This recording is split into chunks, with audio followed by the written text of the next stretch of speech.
out of apartment 5B.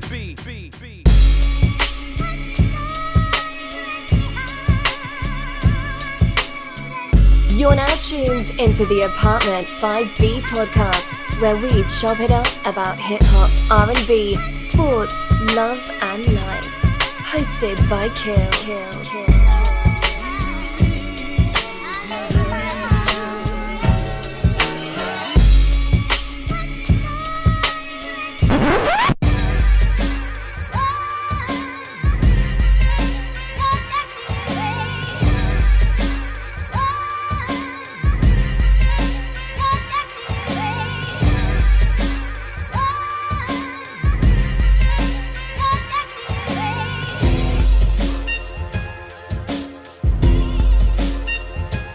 What's good? You're tuning to Apartment 5B podcast hosted by your man Kill. I got my squad with me. In effect, as always, I got my little sis, P. What's going on? Not a whole lot, Kill. Good to be here. Always good to see you. I got my brother Vay, got a BK. What's going on, fam? Hennessy and Pepsi, so I might be a little crazy a little later. Hey, it's a good show. I'm about to say some shit that people are gonna be like, yo, this nigga Kill may be drinking. So, you know, it's gonna be a good show. Let's jump right into it. So last week, I'm on the timeline and the new Smith & Wesson produced by Crisis comes across my timeline. I'm like, all right, let me check this out. I listen to it and I'm like, it's cool. Now, here's the thing, y'all. I don't know how you are with this. I have never read comments in my life. I didn't even know that was something on social media until Tanya one day showed me something and she was like, that's not the funny part. Read the comments. Oh. You know what I mean? So I've never read the I just look at it like, okay, and keep it moving. Now, thanks to her, I waste at least 20 hours a day reading the fucking comments now. So I'm reading the comments for the Smith & Wesson, and it's like, yo, this is crazy. Tekken still are back. I'm reading the shit, and I'm like, yo, am I bugging? Like, the shit is not whack. It's a cool song, but Tekken still are back? Like, I'm just like, and niggas are like, yo, don't fuck with this. I'm like, yo, it's cool, but it's nothing that I'm gonna call somebody about.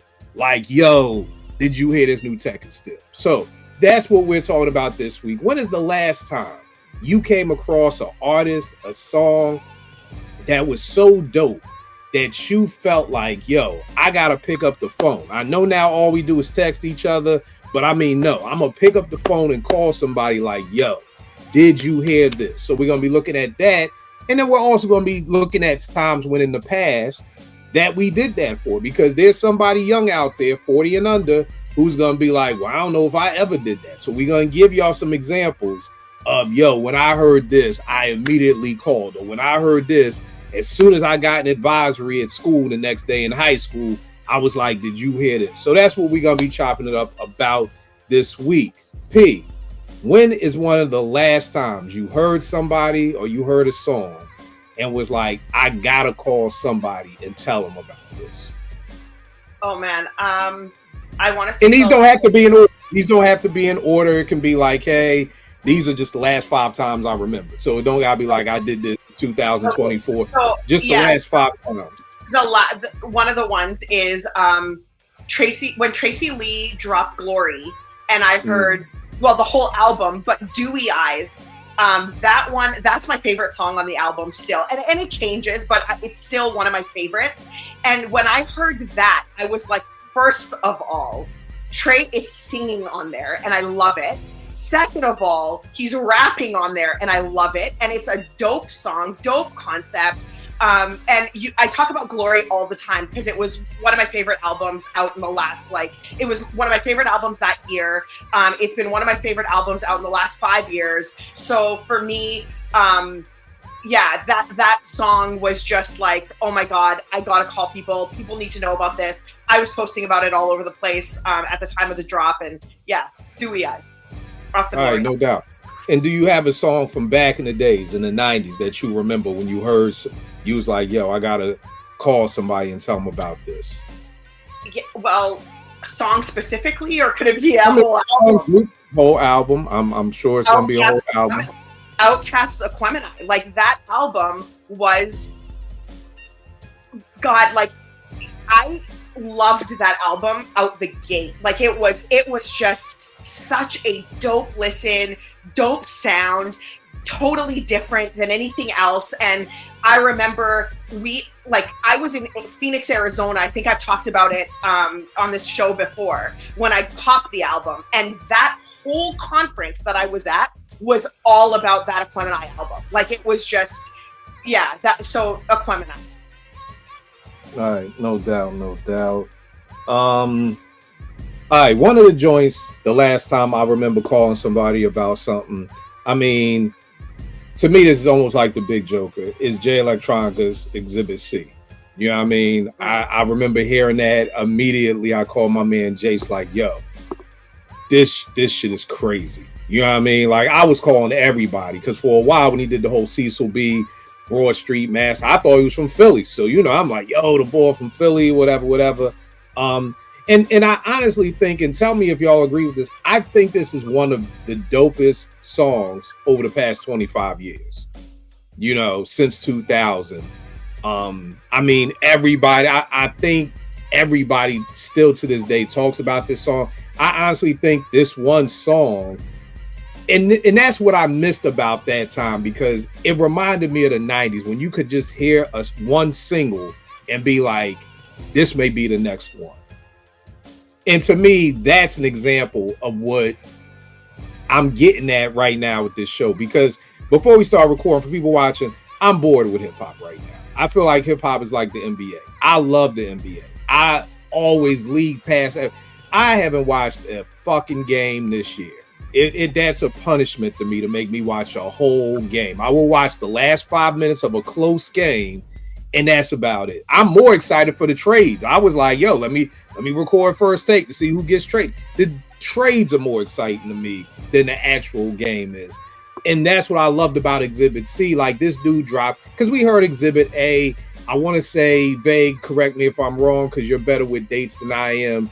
Was Exhibit C like the first big time? I know Exhibit A was out, but was there anything before Exhibit A with Jay Electronica that you remember? Yeah, there was mixtapes and Sunshine and all that, but that was more like him rhyming over other people, like Dilla beats, basically. Right. This was his first like original tracks. Right, and it was literally. I mean, people are still waiting for this day. Like, Exhibit C dropped in 2009. It's 2025, and there are still people waiting for the real Jay Electronica solo out. Like, and that's what I missed. But so for me, that was one of the last times I had to call somebody. And going back, I remember the first time I heard Group Home's Living Proof, just the song. It was playing on 92 Q-Vague, and it was a weird feeling because I was like, yo, this shit is crazy, and why the fuck don't we have it? You know what I mean? And I want to say it like I may have heard it on a Friday, and then when I went to the station on Monday, it was in the mail. And it had been sitting, I think, maybe since that Friday, so we would have had it. But when I heard Living Proof, I had to call my boss at the radio station, Ray, immediately. Like, yo, this was one of those times where it's like, I'm leaving a message on his answering machine. I'm like putting the phone up to the speaker, like to play so he could hear it on the answering machine. That, for people watching, that's what I'm talking about. When's the last time you heard something that fucking dope that you was like, nah, nigga, I'm gonna put this up to the answering machine so you can hear this shit. So that's mine, Jay Electronica for right now. And back in the 90s, it was Group Home's Living Proof. Vague, what about you, man? For me, one for right now would be Sky High the Prince. When I heard him on the mixtape Black History. Mm-hmm. I remember, it was one of those, I think that's like kind of the blog era, but it was one of those, you seeing a little bit of hype. It's nothing crazy. It's not all everywhere, but you just seeing like reports on it, basically, like different hip hop sites saying it's good. And I'm like, I never heard of him. They saying it's good. Let me check it out. And this was the early time for me with the gym test. And I just remember listening like, yo, how is this dude not known like that? Because this mixtape is crazy. Like his rhymes is crazy. Like he's dumb nice. So from there on, I was like, anybody who I knew was ahead that I knew would like it, I was like, yo, you gotta check out this joint. I think I had my own blog at the time, so I might have wrote about it. But yeah, it was just one of those things, like you said, where you hear something and you like, yeah, he's up next, because there's no way this could be the only hot shit he produces. You know what I'm saying? So that was a more recent one. An older one, I'll take it back to Lord Finesse. First time I heard Lord Finesse, and I'm young, so I'm like in junior high school, middle school, and everything was, you hear it at home or you hear it on the radio, and then you can't wait to get back to school to put somebody on or talk about it. And I just like, Lord Finesse was just nice from the beginning. This is before, because Big L's style is very similar to Lord Finesse's style, but before there was Big L, there was Lord Finesse. Before Lord Finesse being known for the beats and the DJing, he sounded like he was next up. You know what I'm saying? And I just remember listening to the what was the first joint? Strictly for the Ladies? Yeah, that was the first video that was out. It was the video. I saw that. I was like, all right, this dude is dope. You know, and like you said, Kill, I'm watching, this is the difference between now and back then. I'm watching a video and I don't know if I'm gonna ever hear that song again, because I don't have it. I didn't record it. You know, I probably didn't even look at his name when it popped up on the screen. So it was one of those things where, if you was into it, you was into it. But yeah, first time I heard Lord Finesse, I definitely was telling people at school about it. That's dope. That's dope. P, who you got up next?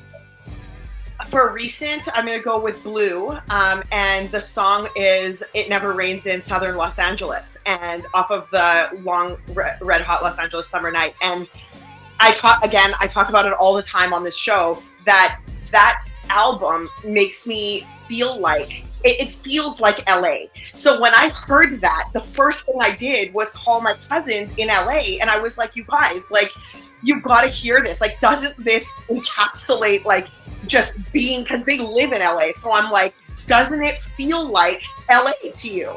And I'm like, this just reminds, and I'm going on, and they're laughing because they're not really, they're not into hip hop as much as I am, but they appreciated it. So that one got me super hyped, because it was such a experience for me, and it really took me back to LA, and I just absolutely loved it. So that's that one for recent. And then for like a old school one, I'm gonna go with Nas The Message. So I love that song. I love the lyrics in that song.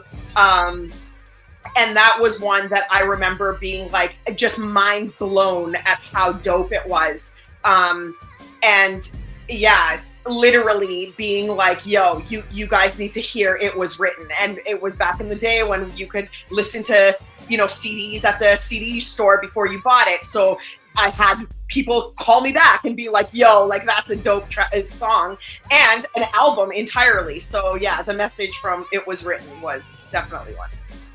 All right, no doubt. The next joint I got up, again, my man Joe Rican. I got to give it up to him for putting me on to Stove God.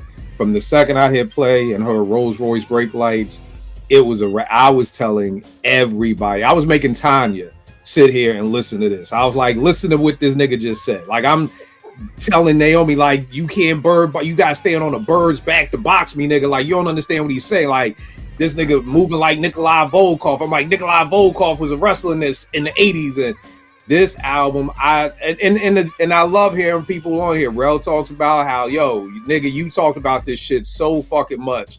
I had to go listen to it. So Stove God, and I mean, to this day, I'm still telling people, if I find out they have not heard this album, it's like, bro, what the fuck is wrong with you? Like, listen to this immediately.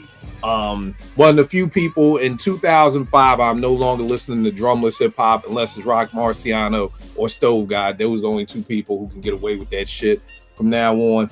Going back, I'm gonna say Tribes of War tour. I remember I was in Lancaster. For people out there, young boys, back in the day, Reading, Pennsylvania, and Lancaster, Pennsylvania, they had Timberland outlets and Polo outlets out there. So a lot of times we go from Morgan, just drive up to Pennsylvania, go shop and hit the Tim outlet, hit the Polo outlet, and then come back. And I was with my homegirls, Monica Tosh, my man Drew from Jersey, and we just riding back listening to the radio, and they play Award Tour, and I'm just like, oh shit, New Tribe, shit was crazy. I couldn't wait to get back to campus and be like, yo, did y'all hear the New Tribe? Because again, for younger people watching, you know, in Vegas, I want to talk about the blog era and exactly like, what do you think happened with that? But, you know, before the internet, we had no idea when new shit was coming out. You know, nowadays, you know, you could be on Twitter and your favorite rapper will tell you, yo, here's a snippet, or yo, this is coming, or right before we got started, Vegas was like, yo, did y'all see Rock Marciano and Premier's dropping something?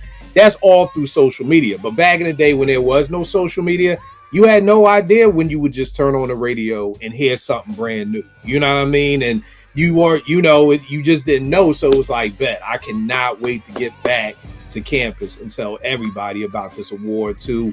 I'm like, they got De La on the hook. Shit was crazy. But Veg, real quick, while we're talking about it, what do you think? Why do you think the blog era, like, what happened? What you mean, like why did it fall off? Like, for instance, walk me through this, because I'm remembering 2000. I'm leaving Strictly Hip Hop. You're taking over. At that time, message boards were big. Okay, it was big. The Breaks was big. Like, all these hip hop websites had these message boards that were kind of like Twitter before Twitter. You know what I mean? And if I'm not mistaken, after message boards, is that when the blog era started? Yeah, I think they overlap each other. Shout out to Tone. Me and him just did an episode of that time in hip hop on the whole blog era. But yeah, a lot of it overlapped each other. Like you said, like that early chat room message board situation was it. Then everybody was writing blogs, and you know, the comment sections would go crazy. I gave a shout out to you because I think you were like the only other person I knew on a certain level that was also had a blog way back when. But what changed about it, I know for me definitely, was Two Dope Boys and World Star Hip Hop. Video, play button for music, no written material for the most part eventually. And people stopped reading it. And I think in a lot of ways, if you're just looking at how it got to social media, social media ain't nothing but the chat rooms and OK Play or whatever, just with some more tools in a centralized place. But the blog situation kind of died because it just became about pressing a play button, whether that's a video or audio. And if you couldn't keep up with them, you know, what was the point, you know? But yeah, for the most part, that's how it died. And that's how I transitioned, even though I had podcasts way early, like when I was doing One to Flow on, like in 2009. Actually, it might be earlier than that. I knew, I was like, I can't do this blog stuff no more because nobody's reading.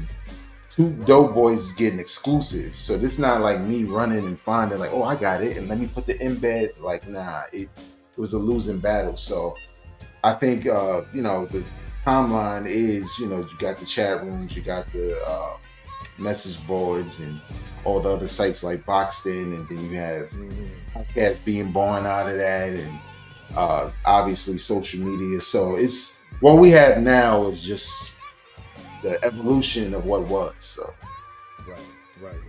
All right, now good point. And I think I totally remember what you're talking about with Two Dope Boys, because I remember being like you said, I can't keep up. You know what I mean? Right. Like you said, it just became press and play. I remember I used to write for this Black marriage website, and I would be writing these deep, in-depth think pieces like, I'm gonna save your marriage, and then would turn me off was people would be like, they would give you like bonuses, like, yo, if your article got the most views or whatever. And what I realized was the shit that was getting the most views was just shit like 5 things to do to save your marriage, bullet points, like nothing deep. Like, I'm trying to go all deep, and I'm like, and you should talk like this, and that's your husband. Right. And it's just like, niggas was like, we don't want to read that shit. Just give us bullet points, Then I was just like, yo, I can't dumb my shit down to just bullet points. Like, But that's what was winning. And like you said, I think it's the same thing for Two Dope Boys. It just got to a point where it was like, I could remember them when they would write long pieces, and then it would just become, New Nas and Hit Boy, man, this is gonna be dope, and that would be it. And then you hit play. So it went from these in-depth think pieces to just, like you said, kind of just like hit play. Like nobody wants to read anymore. Nobody wants to read your review. Like you, Vega, I used to write fucking 8 paragraphs of a review for an album. You know what I mean? And I could remember posting it on Twitter. People would actually read that shit. Like, I don't even think a nigga would even... Niggas would see more than 3 paragraphs right now and be like, yeah, nigga, I'm not... You put this shit on YouTube, man. Ain't nobody reading that shit, So, I actually think literacy helped the blog era fall out because niggas got tired of reading. But, yeah, good point on that. P, what's another one with you? Or did you just go? I just went. Then you went. My fault, Vay. What you got? Another one. I'm gonna go with Saigon. First time I heard Saigon, My Favorite Things, and I was like, "Oh, this is ill." He kind of flipping, John Coltrane joint with some rhyme stuff. And then I heard Come Again, and I was like, "Oh, this dude's serious." Like, like this. He might, because there was a lot about him that reminded me of 50, but not so much that he felt like a clone. And I just remember, I think this is when I wasn't on Strictly Hip Hop, but I was like helping produce stuff. And I just remember, they already knew, but I was the old man, like, yeah, I hear that shit. And they like, yeah, nigga, we got the whole tape. I'm like, oh, okay. But it was one of those things where you hear it and it's a necessity to get it to somebody else.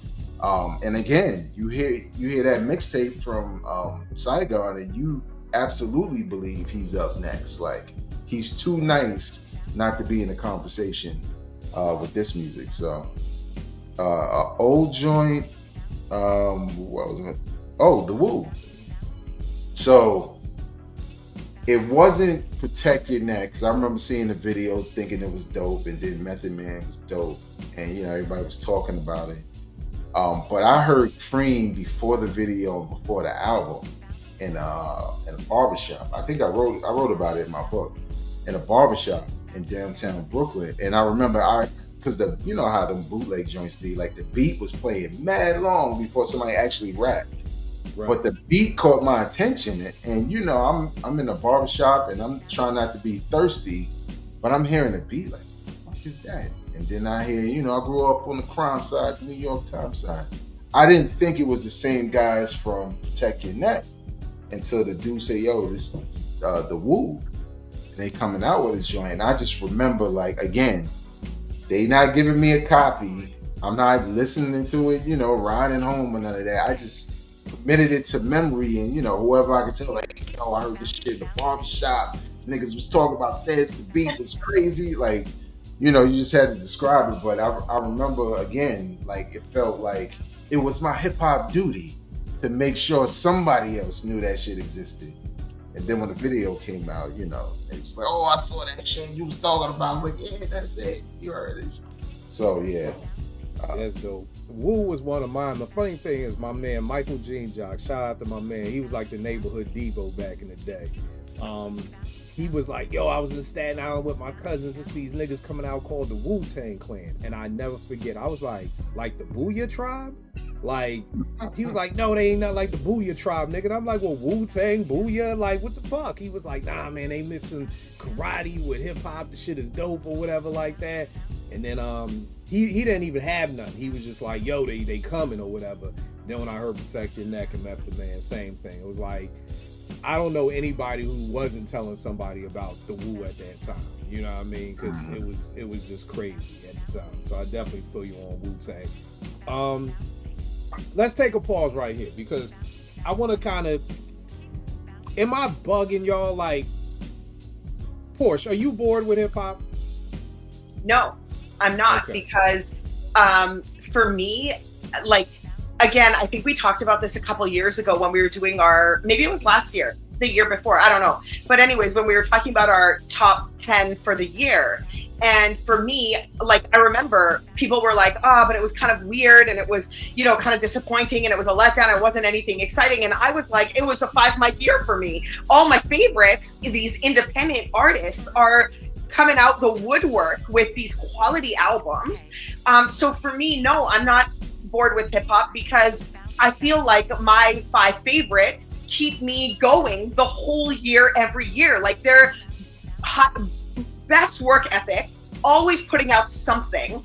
And some people may think they're cannibalizing because they're putting out too much, but it's quality work that I'm enjoying and it's getting me through. So for me, I look forward to drops and projects and year after year growth and all of these things. It's still, for me, it's still exciting because I'm not depending on the Nas's of the world and the like DJ Premier to come out with something amazing, or as much, and if they do, that's great, it's a bonus, but I'm not depending on that. I rely on all the independent artists. Vegas, for example, for example, like, I Am God, like all these people that I've kind of seen and hear on Bandcamp and stuff like that, like, these are the people, like, you guys are the people that have kept me excited about hip hop. And so I'm still loving it just as much as I always was.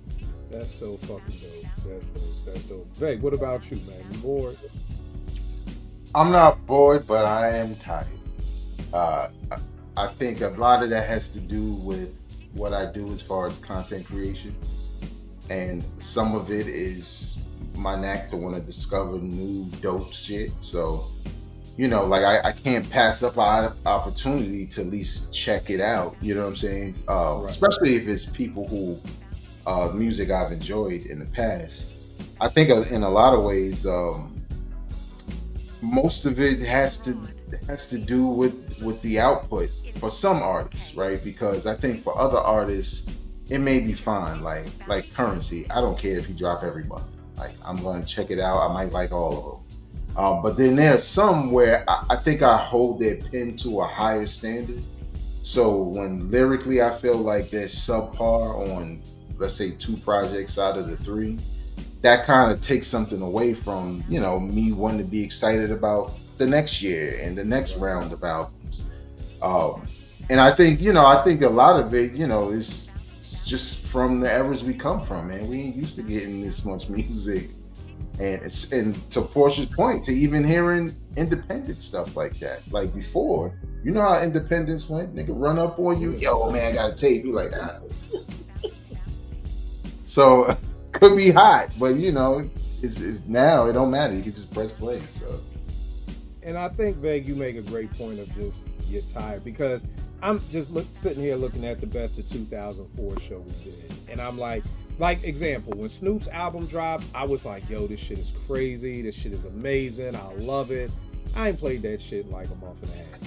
You know what I mean? And I was playing it the other day in the car, and I was like, yeah, I can skip that. So now I'm going back trying to check myself. So was 2024 just like was it just nostalgia for me? Was it just hearing Snoop over Dre again? Was it hearing the Dog Pound again? Like, was it just hearing all these people come? I remember the first time I heard that last Gangstar album that they put out, and I was like, oh shit, J. Rue, oh shit, it's Group Home, and then I ain't listened to that shit ever again. Like, you know what I mean? And I think even the independents, like, I appreciate what all the indie artists are doing, but am I just holding hip hop? I was talking to Ev earlier, who says what's up to everybody, and thank you for the prayers and the shout outs and everything. He's gonna jump on back with us when things get settled. And he was saying, my man Kaiser had told him, like, bro, if you don't lower your expectations of hip hop, you're just not gonna enjoy it anymore. You know what I mean? And Ev is just kind of like, well, then maybe it's time for me to tap out then, because I don't want to lower my expectations. Because here's the thing, it's 2025. So we're all seeing the 30-year anniversaries of all the albums that came out in 95. We just was looking at Smith & Wesson's The Shine. One of the greatest albums ever. Love the album. 30 years later, still love it, still play it. Porsche, do you honestly believe there's music in your rotation that in 30 years, people, not just you, but people will still be celebrating. This is the 30th anniversary of fill in the blank album. So I think because the landscape of music and the industry has changed so much since the last 30 years, it's just totally different. Like there was like all the albums that we grew up with and you know, we heard in the 90s and you know, all the albums that everyone talks about being the best ever really are the best ever. Nothing in recent years is touching those. And I'm not delusional to think that they are, but also everything was. Can I stop you for 1 second? Why do you think? Yeah. So I think it's because you got to go find it now. And maybe you had to find it back then, but I do remember it being like things were in the source. We had a lot of like physical publications. There was physical copies everywhere. We weren't so digital and we weren't so immersed in the internet. And like there was no internet. So it was very, very different. And I think that we don't really allow ourselves to kind of understand or realize how different things are now because of the digital era.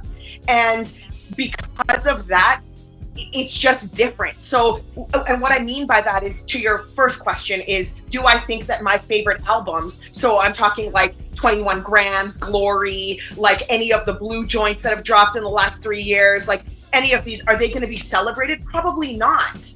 But that's because now everyone is doing, everybody's a rapper. Every single person is a rapper. So nobody, like, I just find that there's probably more rappers now than there are fans. Do you know what I mean? Like, more people are in booths and in studios recording than they are consuming. And I don't know that, I know everyone wants to act like they don't hate, but let's be very real. I think that this artist over here isn't going to listen to this artist over here because they're just not. They're worried about their own stuff, pushing their own things, you know, securing their own fan base. And it's not like the love isn't being shared as much as it was back in the 90s. So no, they're not going to be celebrated, but should they? Absolutely. Absolutely. And I think if people kind of expand it beyond what the industry puts out and labels, and why is Drake a superstar? Why? His music is absolute trash. It's trash. Like, I don't want to say this because this is always what I say, but his music is not of quality. At least it wasn't the one track I heard like when he first dropped. But everything I've like, he's not hip hop, but then everyone's obsessed with him. He's wildly successful. And that's concerning because we've got actual hip hop artists and MCs who are actually putting out quality and it's not being consumed. So I just think that like what's being pushed is not a good reflection of quality. That's all I'm going to say. I don't know how else to say it. No, I'll say this. I see what you're saying and I agree with the bulk of it. I just think, for me, a lot of the music that comes out now, we've talked about this on the episode, some people just don't make good albums. You know what I mean? They can rap, they got okay beats, but they just can't make good albums. Like, I know you hate Drake, but I'll be the first to say I'll probably listen to a Drake album before I would a Kendrick album. Just keeping it a buck with you. You know what I mean? That doesn't compute in my brain, but like, I know it doesn't compute in your brain, but I just feel bad for your ears. I feel like I need to help. Maybe I need to fly out and like I don't know. Fly out so we get a cheesesteak. Fly out so we can get a cheesesteak. But so what I'm saying is, I agree with what you're saying. I just think I don't know what it is. I don't know if it's the way that people just put out the music. Like, I feel like Boldy fans are like, I don't know, back in the day, Veg and Porsche, walk with me through this and tell me it seems like we used to like Sean P and like MF Doom were like the people who had like that die-hard fan base Like, you can't say nothing about them. And in the past, it used to just be people here and there, like the MF Doom, the Sean P, that had this like rabid Now I feel like everybody has that. Like, Boldy has that. Like, you can, if you find somebody who likes Boldy James, you cannot tell them that every Boldy James rhyme is not 5 mics. You cannot tell them that every Boldy James album is not 5 mics. If you find a Rome Streets fan, you cannot say that every Rome Street. It's like it can't even compute, and I think that's what I'm not used to. Because I used to just be like, oh, I ain't even gonna say MF Doom. I don't even fuck with y'all like that. Because y'all are like, y'all have like this. He just has that fan base that will go to war with him. But now I feel like everybody has. I remember I used to say on Twitter, y'all swallow Jay so much that Jay could just breathe on an album. And y'all would be like, yo, you hear the way Ho breathes? Like, that shit is like goat breathing right there. The problem is I feel like Boldy could do that. You know what I mean? Like, so I've seen it go from, like, you have Jay, like, okay, I totally get why y'all swallow Jay like that. But now it's coming all the way down to a Ransom, to an RJ Payne, like, who have these fan bases who everything they do is just 5 mics. Like, Boldy can do no wrong. Alchemist can do no wrong at this point. Alchemist could make an album just tapping his computer like this for the whole album, and niggas gonna be like, yo, but did you hear how his 2 fingers stayed in rhythm the whole fucking time? Like, and it's not, and again, it doesn't matter. And I think that, to me, when the consumer, and Porsche, I love your thing about more rappers than consumers, and then I also think when consumers will accept anything that you give them, it makes the rappers not work as hard. Right. Why would I work as hard? Why did Delisandro's fall off to me? They stopped working as hard to make their cheesesteaks the way that they used to. Cheesesteaks are still good, but I'm not sending nobody from Vegas. You remember, back in the day, Delisandro's was my number one. If anybody asks me, Delisandro's. I don't even send people there no more, because to me, they don't work as hard. Why? Because so many people, they've blown up. So it's like, well, we don't have to put that much meat on there. We don't have to make them that big anymore. We don't have to do any of that. So it's basically made them lazy. So I think that's it, Vague. What do you think? What's your take on, do you think any of these albums we're listening to? I mean, I'm looking at some of these albums. I mean, Stabbed and Shot 2, Benny was my number 4. Stimulus Package 2 with Free and Jake. I mean, we had so many albums this year. I mean, Odyssey, Benny, Master Ace and Mark Polo, Schoolboy Q, Ransom and Harry Fraud, Rock Marciano. Like, can you see, and what is that, 2020, 30, 40, in 2057, like, us being like, yo, it's the anniversary of fucking Schoolboy Q's Blue Lips. Where was you when you heard it? Like, I'll say it wouldn't be us, because when you think about Smith and Wesson, you know, you got to think about the age we were at, and you know, and how we're coming of age, and this is the music of our time, and how that imprint it has on us from the Illmatics and stuff like that. Whereas now that we're older and we have all this history of being there when classics happen, it takes a little bit more for these albums that kind of have that, I don't know, to resonate with us in that way, where we're going to look back at it. Chances are we're going to skate right back to when we were teenagers, or when we were in college, or when we were a kid and we first heard Great Adventures of Slick Rick. That's a great point. Let me ask you one question. Who do you think the Schoolboy Q like demographic is? Like, is that like, and just off the top, like 35 to 45, like where do you think? I think it's millennials, maybe. Millennials. Okay. Yeah, that might be millennial time. Yeah, because my kids are Gen Z. Yours too. So yeah, I think it's just because of when we came up, and sure, we can appreciate things that are older than us, but like you said, man, when you say The Shining, I remember what I was wearing and how I was walking to school and what I had, you know, like zoning in on the music. I'm not doing that now. As much as I love Kendrick, you know, I'm a grown ass man listening to it, so it's different. Like, oh yeah, shovel the fucking snow when I was listening to it, right? You know, right, and right. it's great. but it's not like the soundtrack to my life. I don't think all albums will be that way, but I think there's some special moments that we've been a part of that somebody else will look 30 years from now. Definitely this battle with Kendrick and Drake. Right. It was that memorable. But we have the context of when Ice Cube did, when Jay and Nas did, whereas them, they like, this is our version of that. So yeah. And then I just wonder if rappers, even if that's even a goal anymore, like to make. Yeah.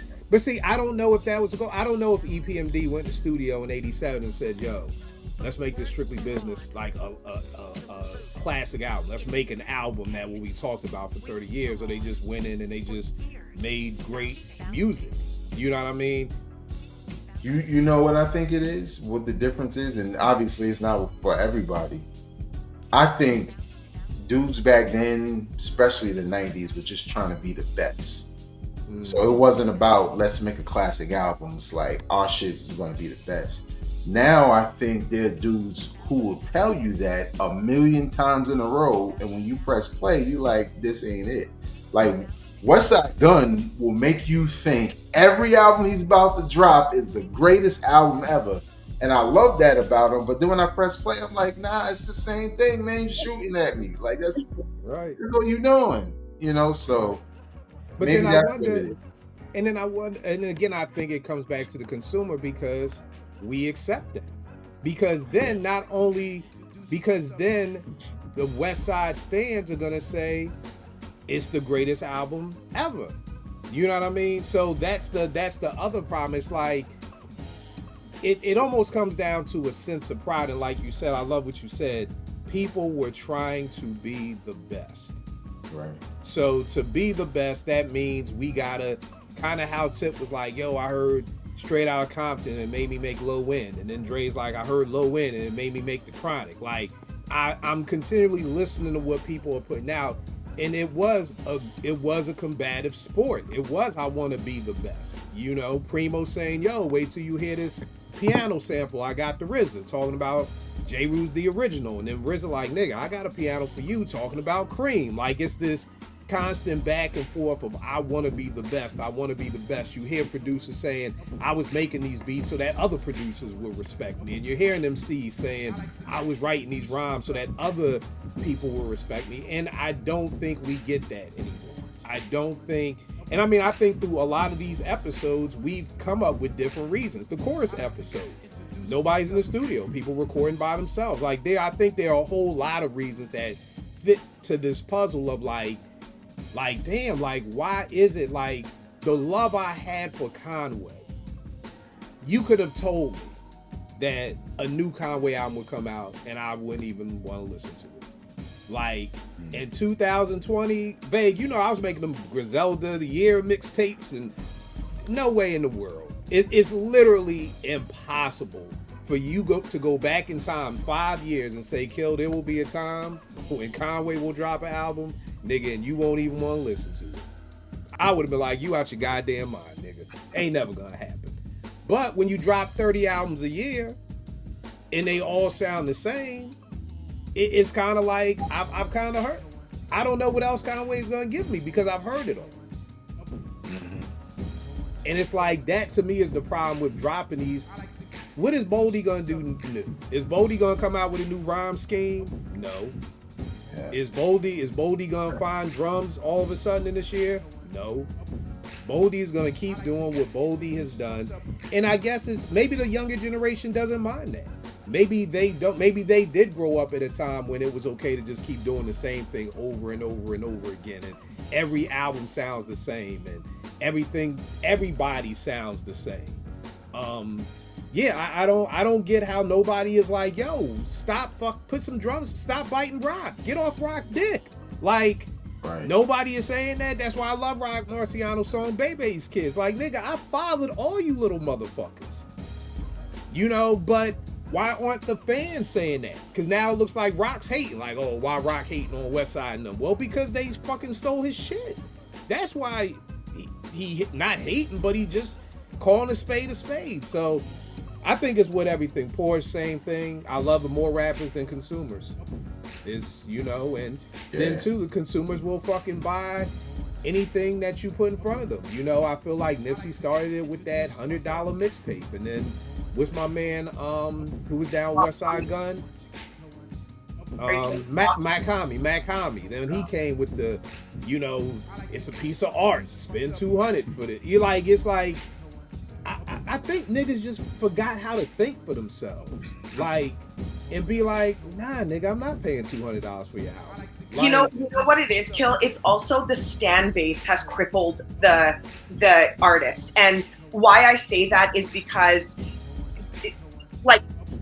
this artist stan base will turn off this artist stan base or these people that may have, do you know what I mean? But what happens is, and as you were talking, I was thinking about what's the difference between fans from the 90s. Because I remember, I thought there was a day where I was going to marry Method Man.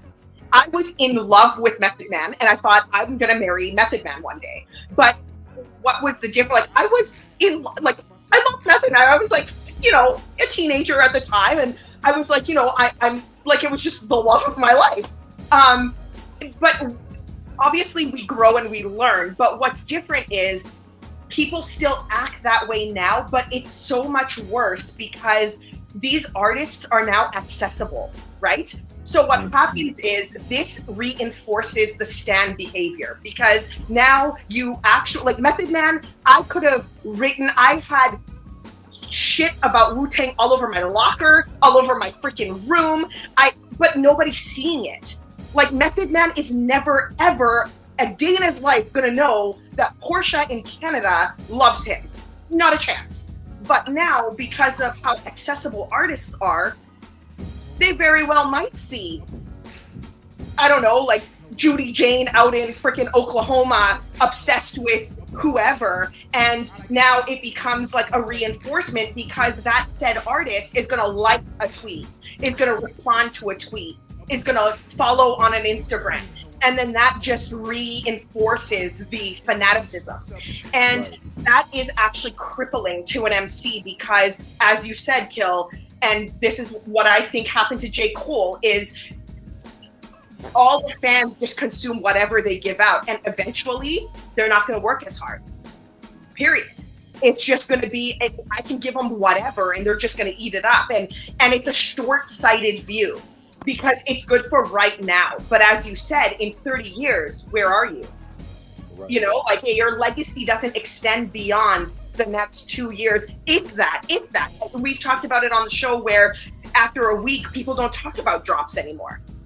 After a month, nobody's listening to anything anymore. You know what I mean? So it is this stan base, as much as artists love it, because fans are shelling out money in concert tickets and apparel and physical copies, all this stuff. It's a short-sighted view of success. That's what I think, personally. Right.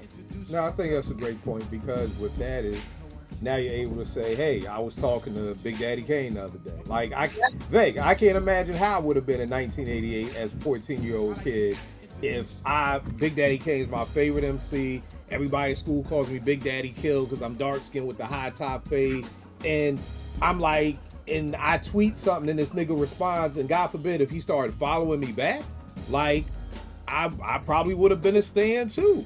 And that again would have been the difference between, I would have been able to say, yo, this third Kane album ain't like that because this nigga just followed me back. And I'm walking through the hallways. Who you talking to? Oh, I'm just me and Kane just talking. I don't know what, So again, Portia, I think that is a great point too, that social media just reinforces it, because I see it. Oh my God, such and such just followed me back. And, this person just retweeted my tweet, and see how important it is to people. So I could only imagine, like you said, that making the stan behavior even worse and making you not work as hard. Back to Vegas's point of, I want to be the best. But if you're an MC like Veg, if me and you really was like, you know what, fuck it, we got this money behind us, we got a deal. Veg, as an MC, who are you in competition with? I don't feel like, back in the 80s, it's all right, damn, we got EPMD, okay, Veg, you gotta come harder than this. Or, yo, Kill, fucking Marley Marl's killing these beats, you gotta come this level. Right now, who are we in the studio, who are we looking at okay, you got to come better than what? Who? Fucking Ransom? What? And this is no disrespect to the MCs I'm naming. I'm not saying this in any disrespectful way whatsoever. But I'm just like, I don't see people sitting back thinking, okay, I got to come better than this person. I think it's just like, I'm going to just rap. You know what I mean? So to your point, Vague, in 88, you had to be dope because everybody couldn't get on. You know what I mean? You had to go through the A&R, and to a certain point, the A&Rs were hip-hop heads. Like, at a point, it did become where it felt like now you just bringing in just label people. But in the 80s and the 90s, the A&Rs, Mr. Dave from Payday Records, these were hip-hop heads. You know, they were the people who were saying, nah, you're not dope enough, you're dope enough. But Vague, would you even be looking at that like right now, like, okay, I gotta come better than this person to get attention? No, I think I would have the same mindset. I think there are tiers of MCs even when there were less back then. I know where I belong, and I feel like I belong at the top. So like you said, there's no disrespect to the independent artists or the B tier artists, like some of them whom you mentioned, but I don't want to be them. I want to be better than them. I want to be in that pocket. That's why I admire Kendrick so much, because he can do what he wants, right? If he feel like going straight hip hop boom bap bag, he'll do that. Like 616 in LA. If he feel like I'ma just, shout out to everybody from LA and I'ma just rap like it, but he can do that. I feel like there's more freedom when you have when you care more about your pen to the point where the sky's the limit. Not, I want to be like Ransom, or I want to be like, Conway or whatever, because I know I'm not like them. Me, I'm more conceptual. I make more concepts and have more albums. I think about what I want the entire things to sound like, as opposed to, a bunch of dope tracks, which is cool too. But again, like you said, if you're getting 3 of them shits per year, after a while, you're like, which one's the best one? If that. So I'm just different. I'm too old. You can't ask me. I think that's the thing too, babe, because I was just about to say it was a bad question for you, because there's a sense of pride with you. Right. Know, and people our age, is a sense of pride of, I gotta make this beat dope because I want it to be dope. And because we were raised like that, we still create music like that. Like, I want to make a beat to make a P Rock be like, damn, that shit dope. You know what I mean? And right. You want to be able to. I think this younger generation, and then you said, I don't want to be like them.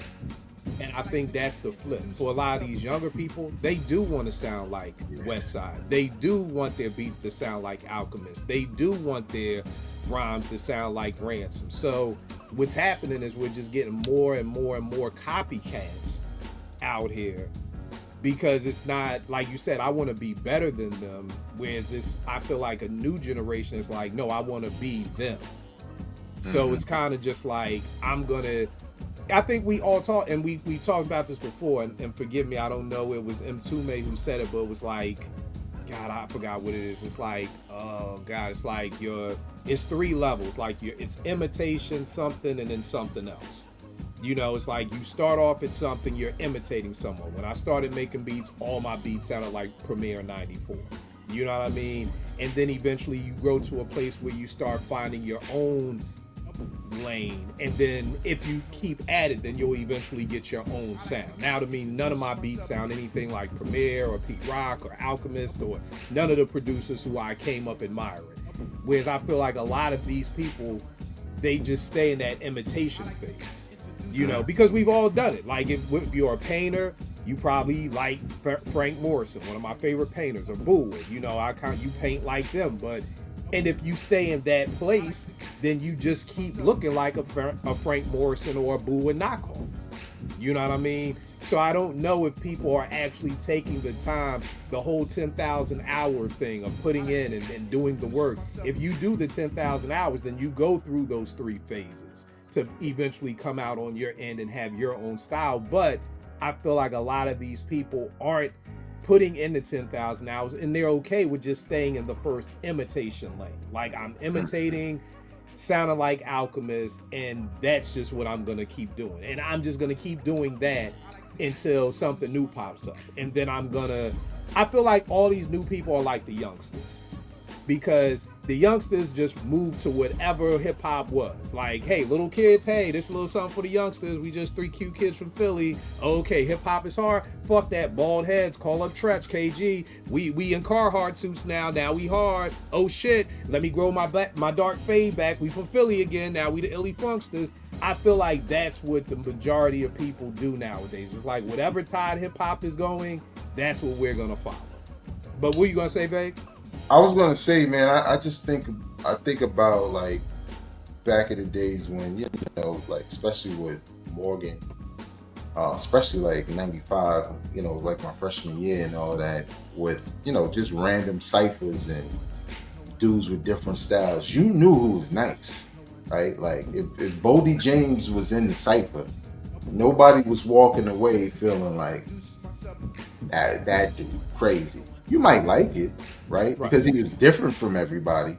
But that's where it goes. I remember being on a song with one dude, because I'm a competitive dude, and not to the point where I think every time I jump on a track with somebody it's a battle. No, but for one, I look at it that way. I have to be the best person on here. So I remember doing a track with a dude, and I remember beforehand he was like, "Yeah, I want to do a song with you because, you know, me and you kind of like, you know, we be having bars and we be thinking about this and that." I'm like, okay, cool. And I cooked this nigga. And I'm not saying it because it was me. I know. Because I know what good hip hop sounds like. I know when I'm doing a good job versus when I'm being lazy. And he was like, yo, your joint was crazy. I be trying to get my stuff like that. And to me, what do you mean you're trying to get your stuff like that? What era are you from? Why are you talking to me like you need a master? Like, I'm from Generation X, where we like get the fuck out the cipher, you can't rhyme. Or you come back when you got it, when you mastered it, and then you teach us, like, okay, shorty better now. But I just think, like, to your point, they don't care about that. I see so many dudes, and I ain't gonna name no names, I'll be watching on Twitter, and the way they talk about their projects. And then when I press play, I'm like, this nigga garbage. Like, but he's talking about it because, to your point, especially to Portia's point, they're already convinced they're as good as Conway and Nas and everybody. So to them, it's like my magnum opus. When I'm pressing play, I'm like, he can't rhyme though. Like, not that he's not good, he can't rhyme. And I think people don't care about that because when we go back to the generations, a lot of those kids grew up on that mumble rap stuff where it was simplistic. So not to say that Bodie James is that, but for them, that's a step up, right? Like, oh yeah, I'll be listening to that boom bap, but it be that shit because they don't understand the other stuff. So, I don't know. And just for people out there watching, nobody's shitting on Boldy. I like Boldy. My first chemistry set, I really fucked with it. So it's not that I'm not a super duper fan like a lot of y'all are. So that's all it is. No need to tag Boldy. It's really not that deep, y'all. So all right, let's get back to this. I'm solely sorry. Porsche, give me another album or an MC that made you want to call somebody and tell them about it. Well, you just called out his stand base, but RJ Payne's Leatherface 2 album, and on that I love that album. I love the Leatherface series. I talked about it on the show before. It's just it is like a audio it's like a movie. It's like a horror movie audio, and RJ does such a good job with it.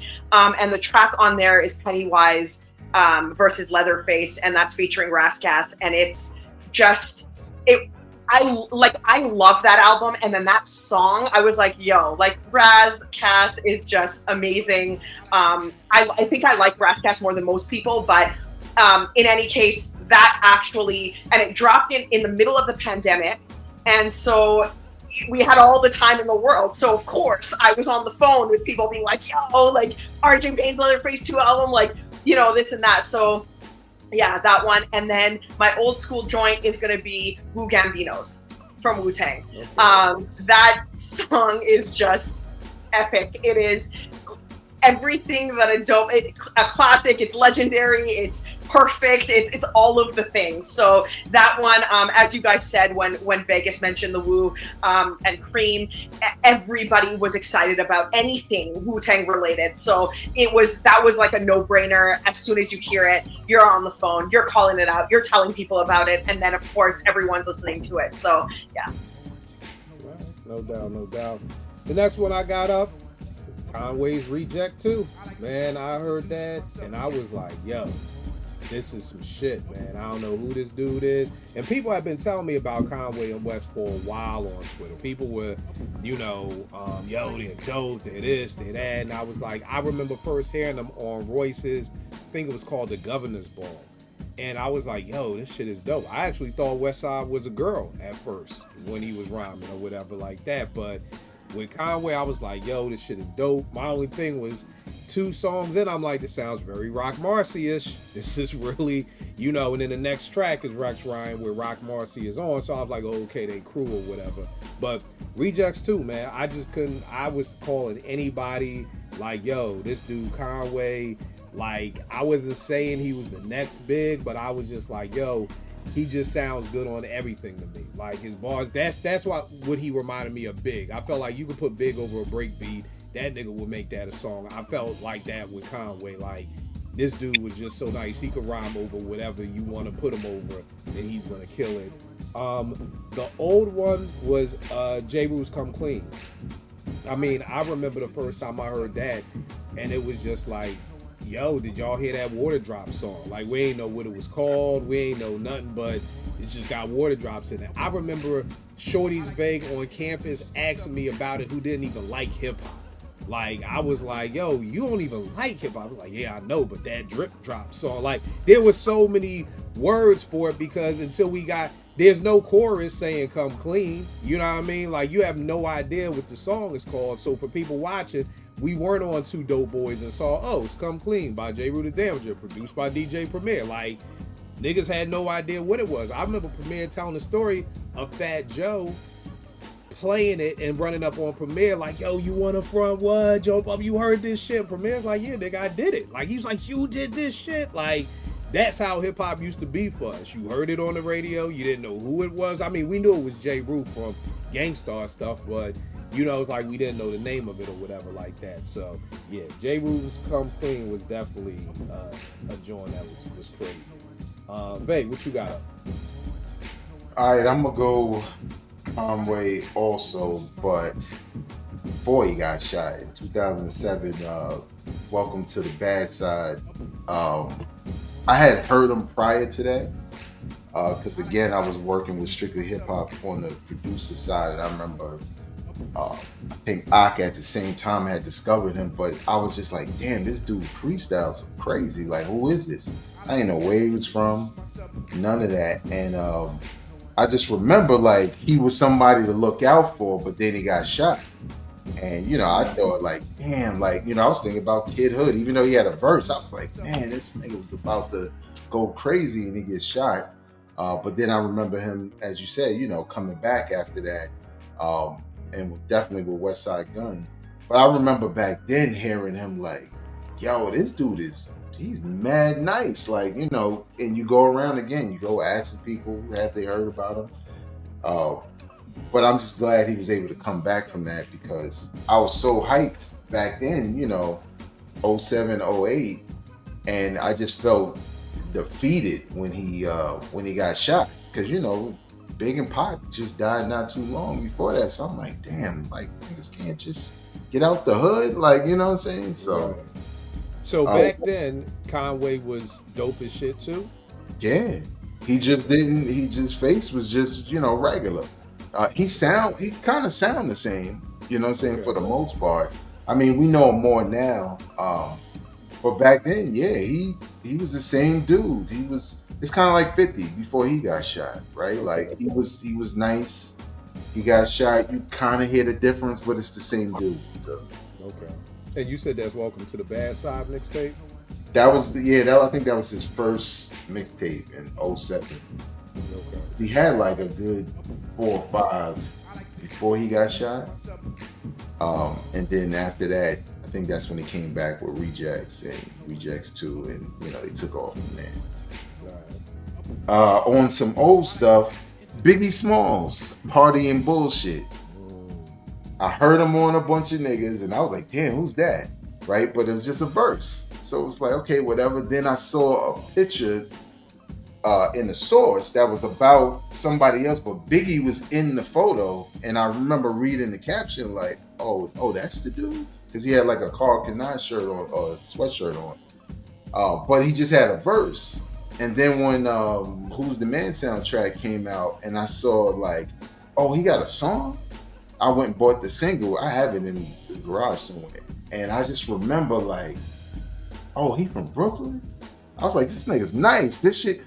No, as many people had experienced what he raps about in that song, nobody wrote a song about it.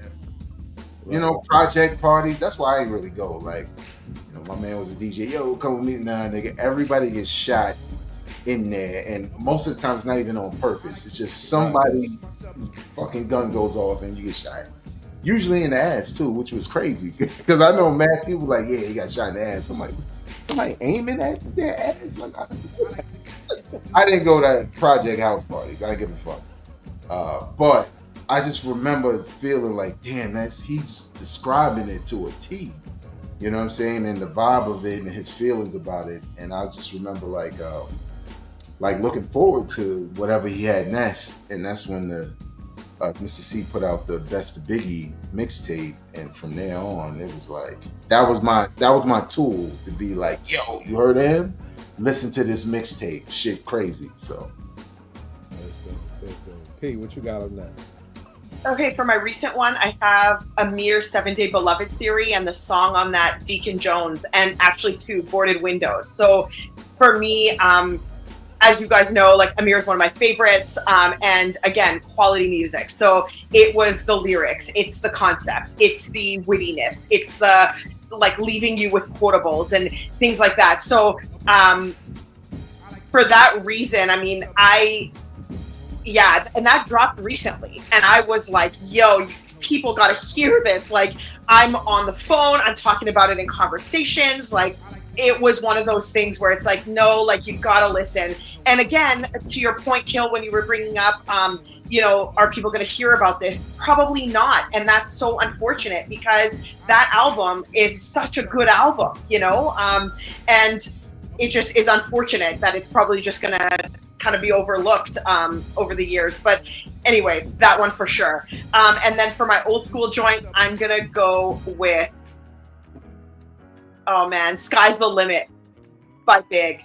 And it was really the video that kind of sealed it. And so, and it was the kids, and it was the kids being all the, you know, grown-ups, and it was just such a cute, well thought out video. And yeah, like that one definitely had people talking, and phone calls were going around, and it was like, you know, you gotta wait until Rap City comes on to see it, and that was like half an hour in the middle of the night for us. So we didn't have Rap City as readily available as you guys did in the States. So we literally had to like stay up and be watching because we knew it was coming. And music videos at the time were like, we were told they were going to be shown, so we knew to wait up for it.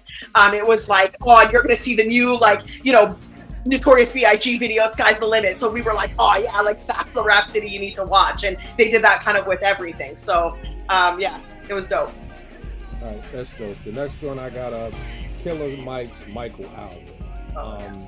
And this may have been because I was never a big Killer Mike fan. And I have to explain this to people all the time, because when people hear me say I'm not a fan, they think I don't like the artist. That's not what it is. What I mean by a fan is I'm anticipating your music, I buy your music, you come to my city, I support your tour, all those things. So there's a lot of people that I think are dope. I'm just not fans of their music like that.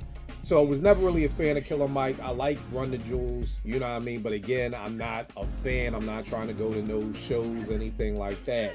And what really got out, I was reading an article before it came out, and he was saying that he was working with No ID.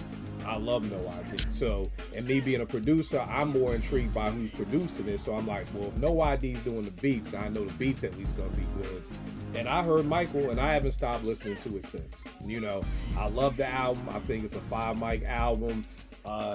Great lyrics, great concepts, great features. Just everything just fits and played there on me. So love that album.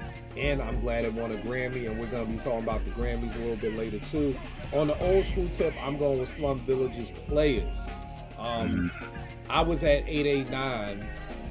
So I think being on the radio, I didn't necessarily call anybody, but it was just, the call was me playing the shit all the time. So like, that's the thing. I wasn't like, yo, did y'all hear Players? It's like, niggas is tuned in. Y'all just gonna hear this shit every hour on the hour. So again, and then just to find out what Dilla did with that, coming from the Clear, making it sound like Players, is just still bananas to me to this day. But we played Slum Village's Players all the time. Vay, what you got up next? Up next, new Kendrick Lamar. When I heard, because I wasn't on, well, I didn't hear his overly dedicated mixtape until after I heard Section 80. Section 80 was kind of like my first deep dive into his music. Because I had heard him rhyme before, but there was a lot about his style that kind of reminded me a little bit of Kanye and stuff like that. He just didn't sound distinctive, and he was, he was getting a lot of props. Not necessarily for everybody, but there were certain people who was like, yo, that dude Kendrick, you should check him out. And I remember listening to Section 80, and I thought it was dope, but I think what hooked me in is when I heard the Reagan era joint, where, what he said, Southside niggas ain't nothing fuck with. I was like, yo, this nigga's dope. Like, you know what I'm saying? Because I didn't expect much from him. You know what I'm saying? He was just a new cat who I was checking out, and I thought he was cool. But, it's when I heard, stuff like Keisha's song and a couple of records on that project where I was just like, yo, I gotta see if other people are listening to him, because I'm becoming a fan from listening to, this project. Right. And I remember putting certain people on, like, yo, you need to listen to him. This young dude is alright. He's from Compton. An older joint,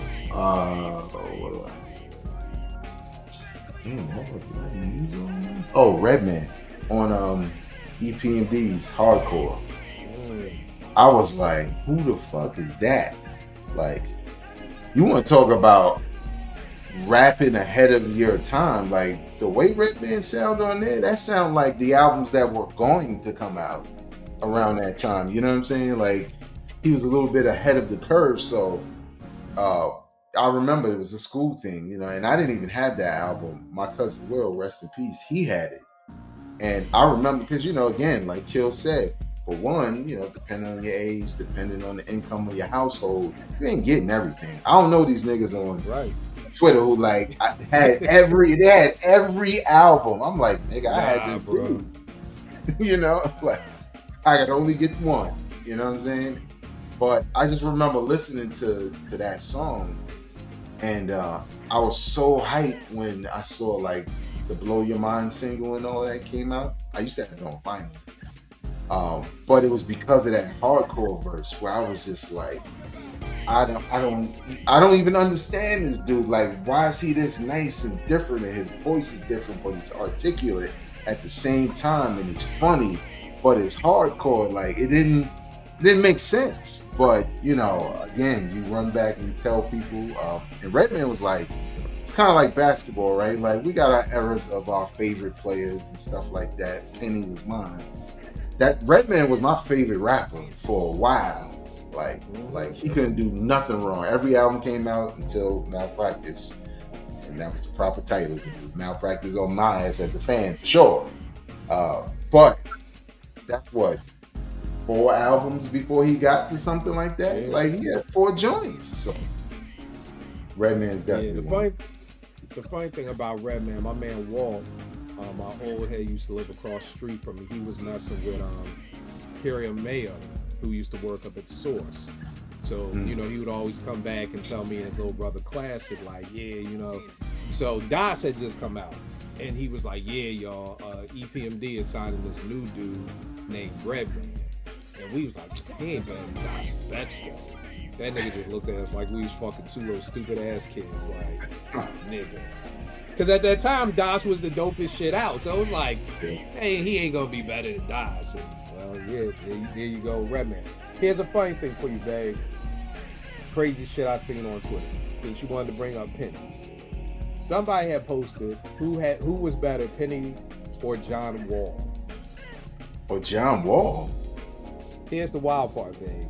There were numerous, meaning plural, niggas talking about John Wall was better. Better than Penny? Better than Penny. Because this is what I realized what these young boys do. One nigga was like, Penny had this many All-Star games, John Wall had this many, so they're equal. I'm like, see, y'all analytic motherfuckers is what's ruining the game. If you are just going to look at things like, well, Penny led the league in scoring this year, but John Wall led the league in assist. Why are you even looking at the numbers? Number one. Like, that's number one.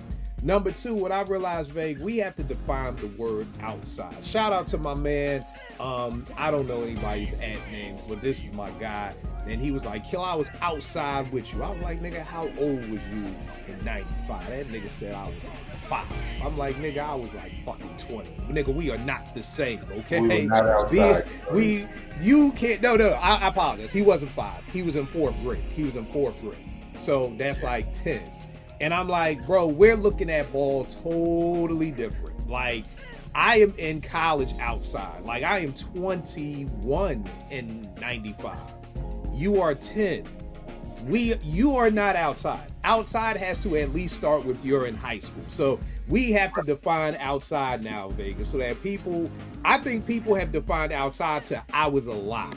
Like, I was born. But nigga, you being 1 and me being 30 is not the fucking same. So outside, for people watching from now on, outside is defined as you were in high school. If you were not in high school, you were not outside. And I almost want to take it to if you weren't in at least 11th grade, if you weren't driving, if you weren't able to get a driver's license. In fact, that's where I am going to take it to. If you weren't able to get a driver's license, whatever age that is in whatever country you live in, you were not outside. Please don't ever try to compare 10 years old to a fucking 21-year-old and say we was both outside. He was like, we both saw Penny play live, OG, and I'm like, yeah, we saw him play live, but my nigga, you was learning how to fucking divide fractions, and I was trying not to get people pregnant. We are in 2 totally different worlds right now, my nigga. 2 totally different worlds. Yeah. I promise you, a 10-year-old and a 21-year-old, unless you were like a basketball prodigy, we were not looking at the same things. You were probably more enamored by Little Penny, the fucking doll, than the actual player, you know? But I will go on to say that he thought, because he kept saying it Gil, and Gil, I said, who the fuck are you talking about? He's like, we're talking about Gilbert Arenas, right? I'm like, no, nigga, we talking about John Wall. You know what I mean? But regardless of him, there were a lot of people like John Wall was better than Penny Hardaway. That's crazy, because when you think about, like, because I don't really argue about hip hop, I'll argue about sports. I hate when dudes start bringing shit up, because it's like, okay, what year did John Wall help take his team to the finals? What year was that? Right? That doesn't count, right? Because you didn't win it all. Again, these niggas are the Jordan only played 6 seasons. He's never been swept. Never played for the Wizards. He nothing ever happened to him. He got the medals, got the championships, and then he rode off into the sunset.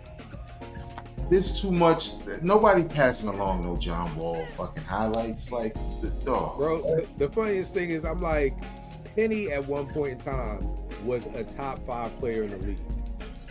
I don't know if John Wall has ever been a top 5 point guard in the league. Nope.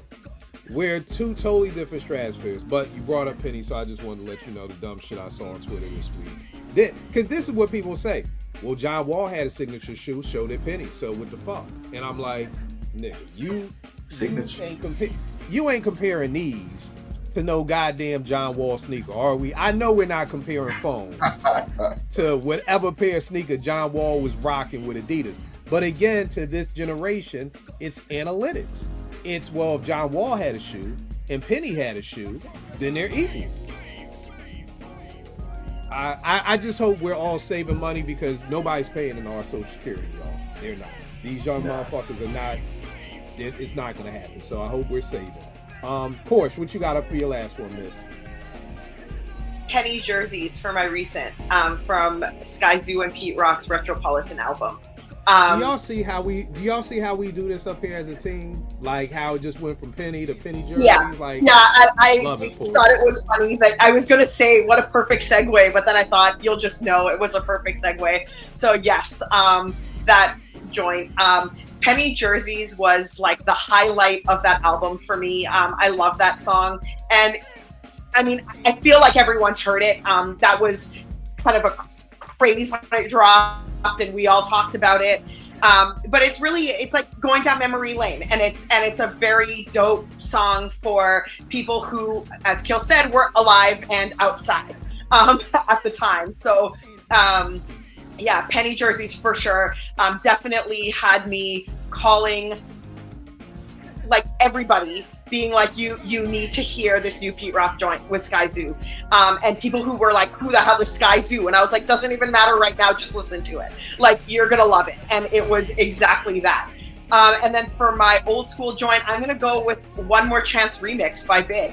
That is probably my second favorite song ever, after Troy. And that song, oh my God, when I heard that track, and the video and everything, but the track, like, man, I was enamored by. I loved that song right out the gate. I loved everything about it. That was like, people were, man, it was so quoted all the time. Like every single piece of that song was quoted. So that one was definitely exciting. It was dope. It was pick up the phone and call every damn person you know. Make sure they heard it. So those are my last ones. All right, the last joint I got up is similar to Vague. It's Sci-Hi, but I got put on with No Dope on Sundays. I don't know, Vague, it was either you or Yao who either got me to listen to this, because I had heard Sci-Hi's name before but never really paid no attention to it. I've not stopped listening to his album since it dropped, probably at least 5 or 6 years ago. Love this album. One of those albums where I can rap along with it. That's how much I played it and how much I wanted. And I think that to me is another level of, like, I always talk about, to me, I know if an album is dope enough, if I even want to take the time to learn the lyrics so I can rap along with it, that's a testament for me on how dope an album is. I mean, I don't know what happened to Sci-Hi. I mean, he put out like an EP called The EGOT or something like that, and it was alright. But I have no idea why he hasn't dropped any new music. I know it's like his whip got shot up or something in ATL, and like niggas tried to kill him on the highway and like shot up his whip or whatever. But I just think Sci-Hi to me is one of the dopest MCs. You talk about quotables and rewinding and just like brain head explosions. Like, what do you say? I'm Joe Jackson, I beat the sun up. It's like, yo, come on. Like, there's just so many rewindable moments for that. So definitely Sci-Hi for that. And the last joint I got was Nas, The World Is Yours. I had just started interning up at Strictly Hip Hop, and I think the only thing that was out at the time from Nas was It Ain't Hard to Tell. And Vinny would get, like, before the show was from midnight to 5, so we'd get up there like around 11, and Vinny would be going through stuff that he got in the mail, and he had got like a promo tape, and he's like, yo, some new Nas on here, and he plays it, and we would just, that World Is Yours, we were just blown away, like, yo, that shit is crazy. And Vague, this is back when you had to put it on the tape and splice the reel and edit the words and all that shit. That's still something I never got to this day. I was like, I'm not doing that shit. Fuck that. I'll just hit the mute button. I'm not doing all that splicing shit. But Little Mike loved it. I think Little Mike just really, that was his thing. Like, I'm going to show y'all I'm a 10-year-old kid and can do this crazy shit. But I just remember leaving the station and just going back like, yo, this joint called The World Is Yours. Pete Rock is on it. Pete Rock is singing the chorus. And niggas like, yo, Pete Rock is singing the chorus? I'm like, yo, Pete is singing the chorus. I know shit sound crazy, but the shit sound dope. So yeah, like I was telling everybody on campus, like, yo, this Illmatic may be crazy, but yo, this joint is dope. So, Vague, what you got up left, bro? Man, that's another one of the videos. I was there, but you don't see me. In the remix or in the OG? The OG joint in the projects. Oh, okay. It's a couple of videos. I was right, Fight the Power. I was there, but you don't see me. Like, Tribe video they did around the corner. I was right there. Like video, you like, damn, the camera. I was right there. Like, okay, yeah, that's my hip hop roles, almost in videos and shit. I'm gonna go with something kind of new, Doechii. Oh, dope. I discovered her, seeing her on Instagram with the joint. They had a video for Bullfrog. This was before the mixtape came out. Alligator Bites Never Heal. And I just was watching that Bullfrog joint, and I was like, shorty kind of ill. Like, she could rap. She got the, you know what I'm saying? It's more than just having the bars. Like, it's just the way she was looking at the camera, you know, the way she was coming across, where I was like, she's gotta go. So I just trying to tell anybody, because it's a rarity, unfortunately, now, where, especially on a mainstream level, where you get female MCs who can rhyme, and they're being put in front of a ton of people, as opposed to, you know, you got to go find a joint somewhere. Old school, you mentioned it, Das Effects. I heard they want effects, and I was just like, nigga said bunk stickity bunk stick. Like, what is he? I don't know what he's talking about. Shit sound hot. Like, you know what I'm saying? Video was hot. You know, they were in the sewer with torches and shit. Looked like monks was with them. Like, it was just dope. And then when the album come out, you know, the colors on the album, and, you know, we all know how the album sound and how all the remixes were. Das Effects was like one of them joints where you just had to tell somebody about it, because nobody was rapping like that.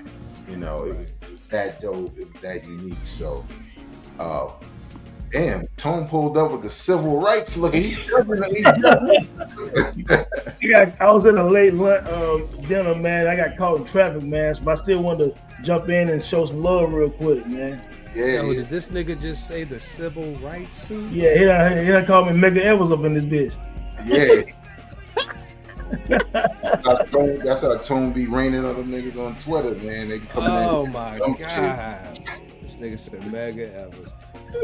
So give me some joints, man. Give me a couple of joints recently that you have said, yo, this is so dope. I gotta call and tell somebody about this joint. Man, yo, that damn Torn to Piece, man, with Ransom Dog. That song's the last track on his last project, man. I'm gonna tell you, bro. I probably rewinded that joint the last about a month, man, probably 10 times, man. You know what I'm saying? He said something like, you gotta grab your piece in order to reach peace. You know what I'm saying? Like, it was one of the ones when I had to hit my home, like, man, you heard that new Ransom joint? I sent it to one of my cousins, actually. And he hit me up and said, yo, check that Ransom out, man. Like, that's one of the ones. Then also sticking with Ransom, man, that New Day or something like that, man, with him and Conway. Mm-hmm. That joint was one where I was like, you know what, I'm feeling that. You know what I'm saying? Like, that's like recent stuff. You want me to give you some few more? Like, when you say recent, though, you mean like last couple of years? I mean, yeah, just the last couple of times, you know. And to give you a little background, I mean, I sent you the text, but it's kind of like, I feel like it's a lot of dope hip hop that's out, but, you know, it's kind of like, are we going to be talking about, like, you know how, boom, it's 2025. So all those albums that came out in 95, this whole year is going to be, yo, this is the 30th anniversary of such and such, the 30th anniversary of The Shining. Like, do we think some of these albums that are dropping now, we're going to be talking about? I feel like we don't talk about them 3 weeks after they drop, let alone 10 years, let alone 30 years. And you know what, though? Well, I'll say this, though, because I did an episode on the Dome a couple of weeks ago about, I compared 2014 Forest Hills versus Take Care. You know what I'm saying? Okay. Like, for this last generation, it's like with us, our age, we look at the albums like that we love in terms of like, okay, it's Ready to Die, or it's, you know, The Chronic, and it's like, okay, that's going to ring out in 30 years. But for Drake fans and J. Cole, for example, in 20 years from now, Drake fans that's like 20 years old right now and love him, they're going to love Take Care in 20 years from now, 30 years from now. They're going to love Cole people gonna love 2014 and 20. If I'm 21, I love Cole. When I'm 41, 42, I'm gonna love that 2014. You know what I'm saying? So those will be two albums, for example. But another song I think will ring off same way I might have loved A New York State of Mind when Black Thought and Benny had that Crown for Kings. So a track like that would be something I feel like those kind of core fans that love that, they'll love that 15, 20 years from now. Now, like you said, the core fans, one of the things that we were talking about was it feels like, you know, I was saying how back in the day, MF Doom and Sean P, like they had this rabid fan base. Like you just you don't even feel like bothering saying nothing bad about MF Doom or Sean P. Right. Because you already know what's coming. I feel like now everybody has that fan base. You know what I mean? Like every Ransom has that fan base. Bodie James has that fan base. And I felt like Sean P does. I don't know. And Porsche made a great point because of social media. If let's just say you're Ransom and you follow me back, oh, we best friends now. And I was about to say that the accessibility now make a regular fan even more, I guess, engaged with that person because you feel like you know him. You know what I'm saying? Right. And then some of them fans become stans. Like, oh, this guy retweeted my stuff back, or he commented back on me. Now you can't even critique a person no more. You're a hater. Right. So again, I think that was like my thing with this, where it was like, yo, I hear a lot of dope hip hop, but is it dope enough for me to like make a phone call? And even now we're lazy. Is it dope enough for me to at least text somebody and be like, yo, did you hear such and such? You know what I mean? So like that's where this kind of episode was coming from. So yeah, you could name some more like recent joints that like you felt that was dope enough that deserved like, yo, you gotta hear this. Well, when I heard that Whacked Out Murals, man, on Kendrick joint, I hit my best friend. I was like, dog, have you heard that Kendrick joint yet? Like the beginning of that album, that energy is something different. The same way when I got to that Man in the Garden, I text one of my homies like, I hadn't even seen nothing on social media at the time. I was like, man, why does this feel like one mic? You know what I'm saying? Like why I feel like one mic? So joints like that will be like, for me personally, like I hit people up and say, yo, have you heard that? You know what I'm saying? Like those would be some recent ones for me. Yeah. And it's, you know, I think for me, and let me ask you, because I asked Portia vague, are you bored with hip hop? No, but I'm bored with some of the hip hop fans now. You know what I'm saying? Because you can't have logical conversations anymore. So that's kind of, for me, it hurts the crap sometimes when it's like, look, even kill, man. Everything ain't got to be terrible. Everything ain't got to be a classic. You know, it's hard to have civil conversations anymore with a lot of fans. You know what I'm saying? And because of social media, hell, I don't even know who I'm talking to half the time. Like, I don't even like talk to people if I can't see who their actual picture is, man. You know what I'm saying? Like, am I talking to a fucking 12-year-old? You know what I'm saying? I don't know. So, and I'm guilty sometimes. Like, I'm not good at ignoring some of the nonsense. And you know, kid, we both dealt with the same thing. And I'm sure Portia and Veg dealt with the same thing. Sometimes you gotta mute some people, dog, and they'll run you crazy. But the conversation has changed. I think that it used to be more authentic. Now it's about clicks. Even from some platforms now, it's like, okay, are we having an authentic conversation or is it clickbait? Like when I come on here, I feel like people are really talking about how they really feel. It ain't about you saying I'm trying to reach 5,000 views or me and Vague conversate. I know Portia keep it real. She gonna be honest with herself. She gonna say what she say. It's gonna be what it's gonna be. Everybody know me. You ain't gotta agree with me, but I'm not saying nothing for shock value. You ask me something online or offline, I'm the same person. But it's hard to get those authentic conversations, man. So that gets boring sometimes. I was telling Vague, I had people, somebody said who was better, John Wall or Penny Hardaway, and I had niggas telling me Wall was better. You know what I mean? So it's not just hip hop. It's not just hip hop, because I'm like, yo, y'all really trying to tell me John fucking Wall was better than Anthony Penny Hardaway? Like, nigga, y'all wasn't outside of that. A dude who's an injury away from taking over the league after Jordan. That good. A nigga who still has done a move that I have never seen done again to this day. And you never will. About that step back. Shit. Yeah, that was crazy. And you saw an interview with him talking about it. It was kind of impromptu. Mm-hmm. Yeah. It's instinct. That's crazy. The conversation getting dead, man. But I'm glad I got y'all here. One of my homeboys tipped me up on Twitter and was like, yo, why y'all motherfuckers acting like these Grammys mean shit? Grammys ain't never meant shit to hip hop. You know what I mean? So who cares if Kendrick won all these Grammys? Grammys ain't never meant shit to the culture. And I was like, well, look, fam, I'm 50. So I remember in 89 when Jeff and Will won the Grammy and they boycotted the Grammys because they weren't going to be televised. So it's like, well, look, we can't accept this televised. We are going to boycott the Grammys. But for Jeff and Will winning the first Grammy, that did mean a big deal. You know what I mean? That was a big deal for hip hop. So I was explaining to him, I don't want to say that we've never, because he was like, so is winning a Grammy good or not? Because half the time you want to be like, fuck the Grammys, but now when people you like win, you like the Grammys, it's dope. And I said, for me, I just look at it like the Grammys were whack because people who didn't deserve them were getting them. So to me, if somebody who deserved the Grammy got it, I'm happy for it. So to me, that's why my answer was sometimes. Does it matter? I said sometimes it matters. Because there was a time and point where winning a Grammy in hip hop was dope. You know what I mean? So this whole hip hop never cared about the Grammys. That's a lot. If you want to say for the past 20 years we haven't cared about the Grammys, that's fine. But this whole we've never cared about the Grammys. Well, Phife even said, and this is from somebody else, some other people like, well, Phife said I never let a statue tell me how nice I am. I'm like, yeah, and if the motherfuckers was nominated, they would have been in the audience too. Okay? This is the same shit.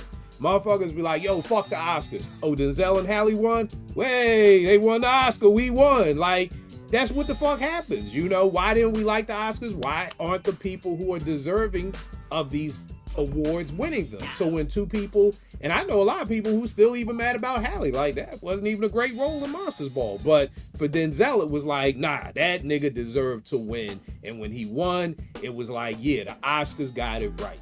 So to me, that's what I personally feel about the awards with Grammys and Oscars, is when they get it right, it's cool. I remember when Freddie Gibbs and Alchemist got nominated for Alfredo. What is it? Alfredo. I was about to say fettuccine. Alfredo. And Nas was nominated, and it was like, yo, like this is some good shit. Like, and then one of my other homeboys popped in and was like, well, Kill, you know, they put more better voters in place, and the Grammy committees are better than what they used to be, which is why you're seeing better nominations come across. So, but that was my take on the Grammys. Porsche, how do you feel about the Grammys? Is it similar? Is it fuck the Grammys? You don't care if somebody deservingly won, or you still like fuck the Grammys? Or it's like I personally don't care about the Grammys, and I never really like. I'm in the camp of whether a Grammy or not, it's not going to affect what I like. Just because someone wins a Grammy, I'm not going to go out and listen to that. And if someone doesn't win a Grammy, I'm not going to not listen to it.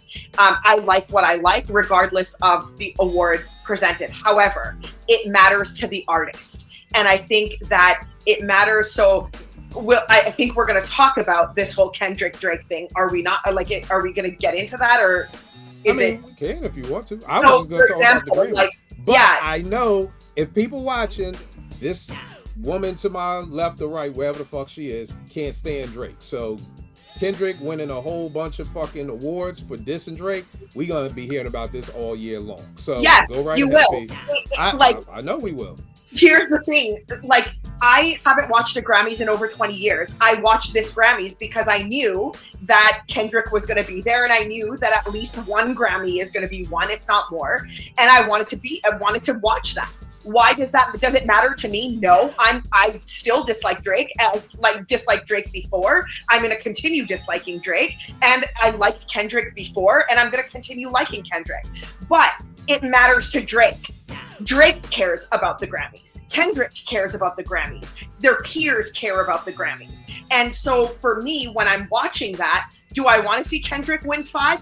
Absolutely. Why? Because that validates a lot of things for a lot of people in that room, and the audience and their peers and the people in question and all of these things. So for me personally, it's always going to be F the Grammys. I don't care about it.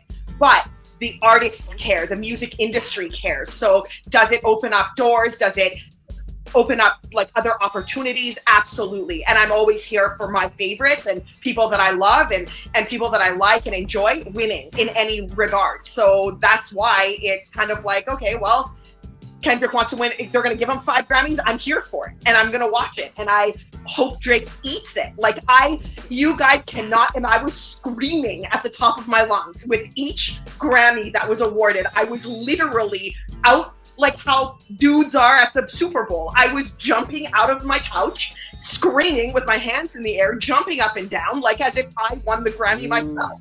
So did I... Yeah, like it was brilliant, and I absolutely loved it. And I don't care if it was rigged. I don't care if it was, whatever. I'm just glad it happened. Okay, so are you like me? If somebody deserving wins, then it's a good thing. Because I can't see if Blue won, I can't see you being like, fuck the Grammys. I think you'd be happy that Blue won. Like I'm here for it, because if Blue wins, it's opening up doors, it's opening up other opportunities. He's gonna enjoy it. That's recognition in the industry. That's like for him in his world, that's everything. Mm-hmm. But for me, I liked Blue before. I'm gonna continue liking Blue. Yeah. I'm not saying that it would sway you. Like it doesn't. Like there are people. Like I'm not gonna be like, oh, screw the Grammys. Why did they give Blue a Grammy? But I'm gonna. If he doesn't win, okay, right, and if he wins, it's like dope. Okay, so yeah. All right, Vague, what about you? How do you feel about the Grammy Awards? I never really boycotted them. I just feel like award shows are too fucking long. The only thing that long that I watch is sports and maybe fucking WrestleMania. Okay, that's it. But for the most part, it was about the committees more than anything, and not being tapped in to the culture enough to know. Like, you see the nominations come out, you say, oh, well, they're not listening to what we're listening to. But as time changed and other people got involved, now most of the nominations reflect like our top 5 of the year kind of list. It's either 1 or 2 of them joints that's always in there, right? So I think in a lot of ways it's cool. It's everything Portia said. But at the same time, as an artist, that is the top of the mountain when it comes to recognition, you know what I'm saying, for your art. And especially when you make art with integrity, right? Because no offense to Macklemore, but him winning over Kendrick, that's the problem, right? Like, okay, we clearly know his album wasn't better than this, you know what I'm saying, as hip hop heads, but it's kind of like what P Rock was saying, not winning album of the year, because obviously here come the stands, like, oh, why, Doshi and she's whack and Pete. That album doesn't lose any steam. Like Portia said, it doesn't lose any steam. A Grammy wasn't going to make that project better. It was dope when we pressed play on it. You know what I'm saying? And the fact that he has a nomination now is dope, because I just wanted them to win so P Rock can get that kind of recognition. So I'm not mad at Doshi because she was in my top 5 of the year, but I think a lot of times, like to your point where the guy was saying, we care about the Grammys. No, we care about it being a fair system. You know what I'm saying? And it being about the music and the integrity of the music, so we could say the best person won, as opposed to the person who sold the most, or who was the most popular, or who has the connections for the politics behind the scenes to be nominated to get more business, like Portia would say. It's better when somebody who created something based off of pure passion is awarded with that kind of a recognition, like a nomination. Because shit, don't sleep on nominations. You you know what I'm saying? Grammy nominated P Rock. Yeah, that's and how I love what P was saying about it matters to the artist. So they can say all day it doesn't matter. Oh, it matters, because I've literally seen niggas bios go from to Grammy nominated producer. I've seen it go from Grammy nominated to Grammy award winning producer. So please, these artists can talk all that shit all they want. I guarantee you 98% of artists, if they get nominated for a Grammy, they're going. They are not sitting the fuck home. If they get 2 tickets, they are going. This is like, if you were going to be in the lottery in the draft, guess what? Your ass is going to be in the green room. Okay? The only people who stay home are the niggas in the second round. So that's the thing. I mean, hell, I'm glad this won a Grammy. Like, I love seeing joints, albums that I love. Again, the word being deserved. that deserve the Grammy wins. I love that. Tone, what are your thoughts on the Grammys, bro? Every professional musician in every genre want to be recognized for their work. It's that simple. So whether it's the Grammys, the BET Awards, or the damn Source Awards of 1995, Nas wanted to be Biggie for the album of the year. You know what I'm saying? These are facts. We've seen the interviews. Some of us have talked to some of these people before, just artists in general. Recognition matters.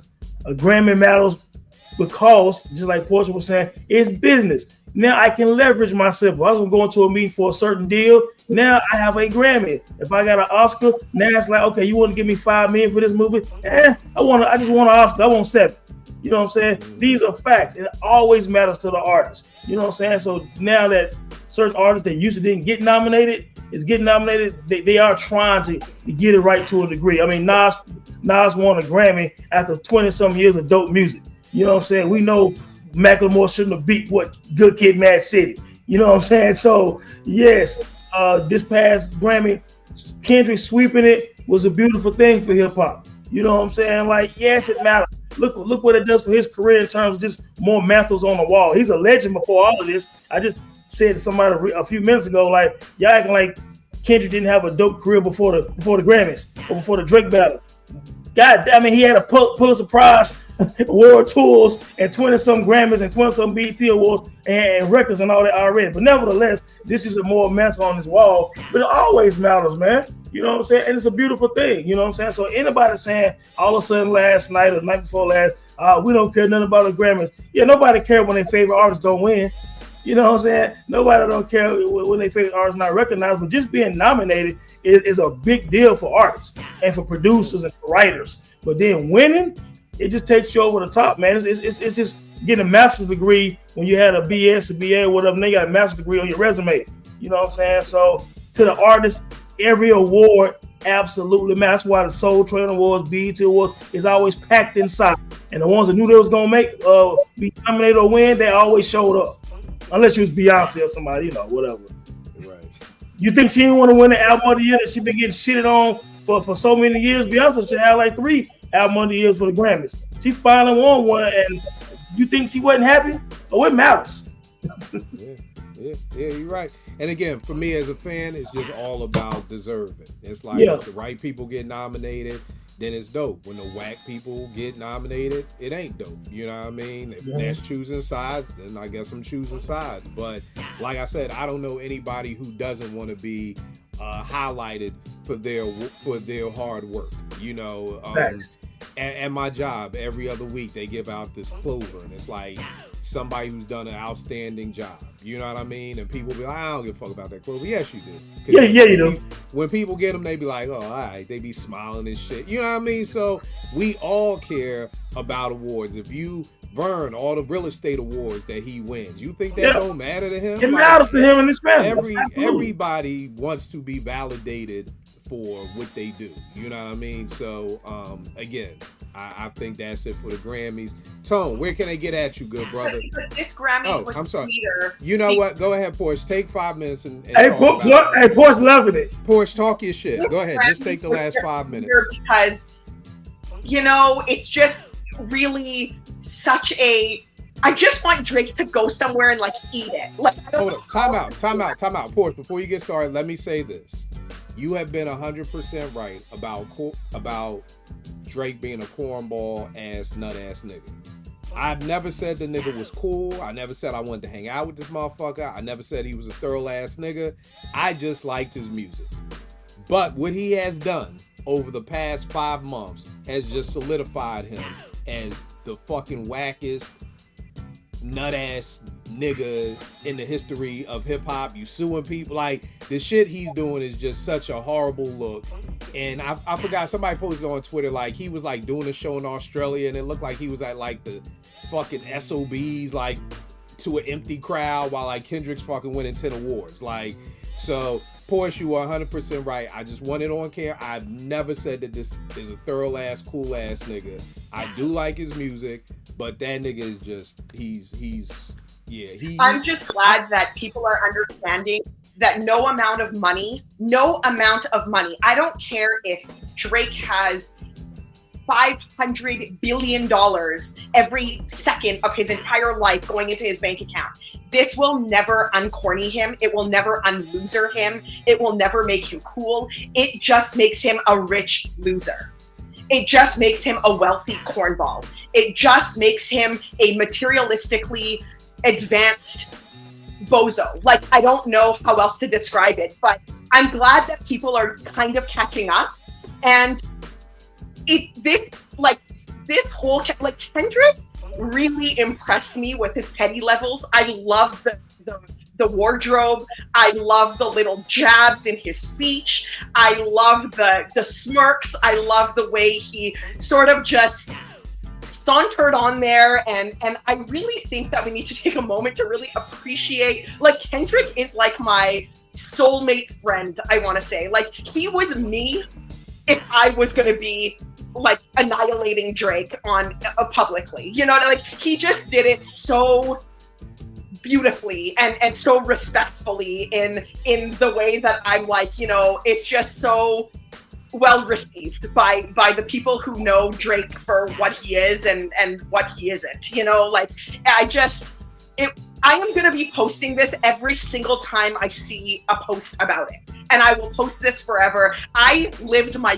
best life this week of having to see all of the comments, the jokes, the posts, the videos, all of it. It's just been glorious. All right. I've never seen the glimmer in your eye like that before, Pete. What were you gonna say, babe? I was gonna say, like, this dude just I'm about to ask him to hire me, because even when he's walking down the steps and he got the bullet wounded hoodie and the smoke coming out his back, I'm like, that's not ill. Like, that looked crazy. He had this sorry ass look on his face, like, you look like you lost. Like, this is something that he posted. Yeah, from his show. He's walking down the steps. He got like the Luke Cage hoodie that had the bullet holes in it, but there's smoke coming out the back. And the way he walking down the steps, I'm like, you look defeated, nigga. Just make that 2-step, and that's it. It was a corny moment. It was a corny moment for sure. And I know Portia was loving it. I don't know, Portia. I don't know if you saw my tweet the other day, but I said Drake took the biggest L in hip hop history. You know what I'm saying? And he did, man. You know what I'm saying? Because I like some of his music too. Like, people know that, but this is the worst beating and bruising. This is MC Shan, The Bridge Is Over on steroids. You know what I'm saying? Because it doesn't get any bigger than winning Grammys, joint going worldwide, being streamed like this. There's no escaping it. You know what I'm saying? You got a crowd in the Grammys that's an eclectic crowd of people from all different races and cultures and background, and they're singing this joint in unison. You know what I'm saying? When Kendrick's walking on stage, they are singing not like us at the Grammys, man. Like, this song won a fucking Grammy.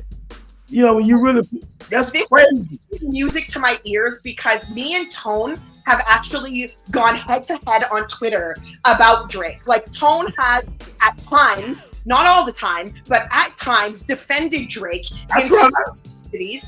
And I have always been like, Tone, I can't with you. Like, I've had to leave the conversation because I just can't. Like, I can't have someone defend anything this guy does. So even hearing this feedback from you guys is like music to my ears, because I'm like, for the longest time, for the many years that I've been on Apartment 5B and all the opportunities I've taken to call out Drake for what he is, like, it's just, there is such a feeling of satisfaction knowing that you guys know. You guys know now, and there is no way that you can dance around this or sidestep it. You have to just acknowledge it. And it's music to my ears. I love Kendrick Lamar. He will always have the same place in my heart that DMX has for what his comments were about Drake. Like, they're just the best. They're the best. I love it. What were you gonna say, Beck? No, I was gonna say, like, to Kill's point, we like the music. most people know I was not a fan of him talking about started from the bottom because I'm like, your bottom isn't my bottom. I'm sorry. We ain't had no pool. We had Marcy pool, nigga. Right. Every block is in that pool, and it ain't clean.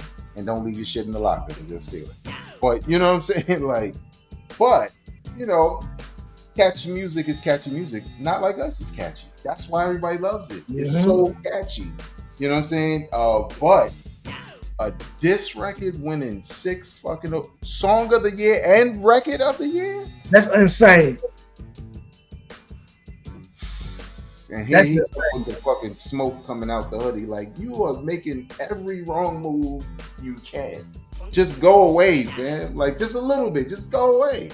Well, pride and ego, when you've been on a certain level in anything in life, and you get knocked down, that pride and ego and the wrong people in your corner say, hey, man, we got to fall back and just take this L right now. He wouldn't just fall back after that Heart 6. He should have just fell back. You know what I'm saying? But, you know, he's doing too much right now.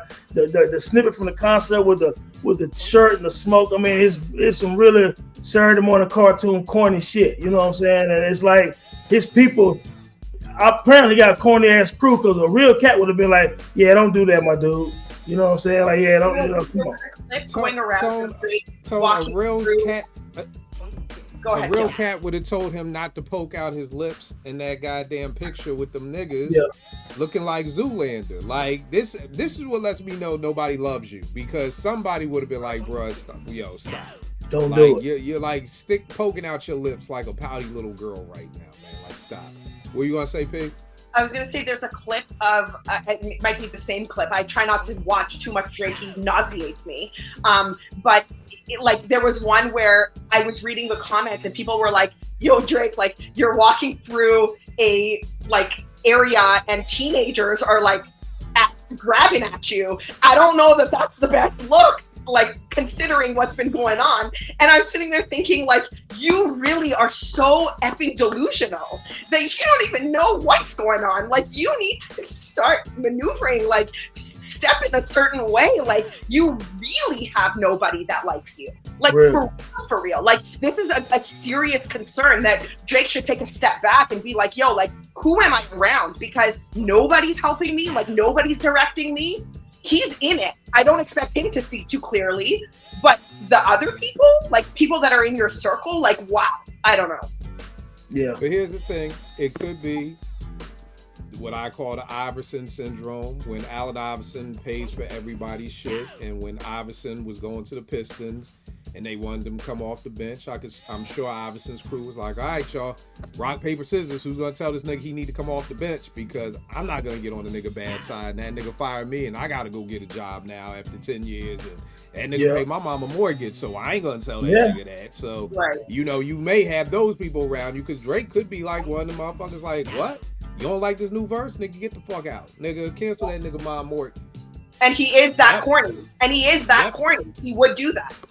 Niggas be like, yep, Drake, that's a good idea. Yep, pout your lips, pout them bigger. Like, whatever. Like, nigga, like, I don't... Pout them bigger. Oh, my God. I don't... Hey, bro, I am not getting on this nigga's bad side. Because getting on this nigga's bad side is the difference between me not having a job and me having to have a job. Yep. So, yeah, I'm going to vote for the not having the job and just go along. Yeah. Drake sounds great. Yep, do that. Yep, I'll be in the picture too, my nigga. I got you. Like, whatever you need. You want to stay at DeMar DeRozan all game? Nigga, I'm there with you, nigga.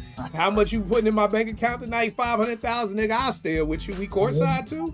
Like, how corny can you be? You sat there and tried to grit on an NBA player the whole fucking game. Like, again, everything he has done has just been misstep after misstep after misstep. And again, Portia goes back to, like you said, corny nut ass nigga. A nut ass nigga is gonna do nut ass shit. Yep. And that's what that nigga's doing. Here's my question, not for you, Porsche, for Tone and Vague. Can Drake do anything to come back, or is Drake permanently now off the Drake Kendrick Cole? Like, I've had some people tell me Drake is dead. Like, it's a wrap. There is no, he may have a little 1-2 dance song here and there, but as far as his career and being top 3, it's over. It's annihilation. He is done. Nobody wants to hear from him. Chicks don't like him. Niggas don't fuck with him. Vague tone. Can Drake come back? Well, I'll say this. Music, just like when people was mad at J. Cole when he bowed out, we've had this conversation over the last almost year when J. Cole did that. And he only got 2 more months. I got it, but my thing is, like I said back then, I'll say the same thing about Drake. Music wins, right? So now it's about, first of all, Drake is a polarizing figure, like him or not. He's massive. So even though he took his ass whooping, he's still massive. Can you make an amazing body of work? Because the only thing I think can save Drake in the grand scheme of things to hip hop heads or whatever would be, can you really make a great album again? Not your little teeny bopper songs that the core fans gonna like, because some of them gonna like anything he put out. You know what I'm saying? But to get the respect again from the culture of hip hop, he has to drop an amazing album. And I think that what he need to do after this little tour he's doing is to fall back, you know what I'm saying, and make an album. Drop the shit this summer. If it's amazing, some people will say, hey, people got short attention span. You know what I'm saying? Now, depending on what Kendrick do, Kendrick might drop another album this year. The dude is diabolical, like Freddy Krueger and shit out here. So Kendrick might just wait and he might do some shit like Drake drop a great album and he drops some shit around the same time. Kendrick will do something like that. So a lot of shit depends on how Kendrick decide to push this again. After the Super Bowl and his tour. So, but if he makes an amazing body of work, it'll save Face some because he's so polarizing. But his career did take a hit. I don't care how many streaming numbers they keep putting up on Twitter, and he's still this number one here, number one that was streaming. Drake took a big L in hip hop. You know what I'm saying? He took a big bullet to that armor. So some stuff won't be recovered. You know what I'm saying? He'll never be like he was a year ago. Kendrick damaged him in that regard. He'll never be the Drake that he was a year ago. But he can reach prominence again with an amazing body of work. But he'll never be the same, I don't think, again. I just think what Kendrick did, I don't think you can get all the way back from that. All right, Vague, what you think? I agree with Tone. I feel like he definitely took a big hit from it. Where he has his fans, right? His fans, it's not an empty tour. You know what I'm saying? It's probably more than 5 motherfuckers I could get in that same building. But you know what I'm saying? Like I think Kendrick has did something where every time he opens his mouth, it may not matter. Because it's sort of like once it hits, some of these fans who loved everything he did, now they don't even want to hear him sing. Like they don't want to hear him talk. Everything is a Kendrick lyric that they throw right back. Shut the fuck up, OV-Ho. Like, as soon as he come out, right? So I think in a lot of ways, and he does have an album coming out this month on Valentine's Day with Party Next Door. They announced it during the tour. But the thing is if he was quiet the entire time. That ain't gonna do it. But that's what I mean. If he was quiet the entire time, right? Like, Hard Part 6 came out, we ain't seen Drake since. And he make the shit he's always made, because he's never been top 3 rappers. It's just that those 3 were kind of like the future of what music was, and mostly hip hop. But I feel like you got a lawsuit out. First of all, how you putting it out, right? You're not off the label. You know what I'm saying? So that's one. And 2, you still doing it, man. You got the bullets. Why are you acting like a victim, nigga? You were begging Kendrick to drop. Yeah, you were begging him, and now you like, Kill, please watch the video. Look at his face as he's walking down the steps. Like, I'm still alive, though, y'all. Nigga, get the fuck out of here, you bitch. Like, stop acting like that. Like, but again, when you're not like us, he doesn't know what he don't know how he's irritating us by doing the little things he's doing. So. Yeah, I think he'll still be better than most artists as far as success, but just not what he was.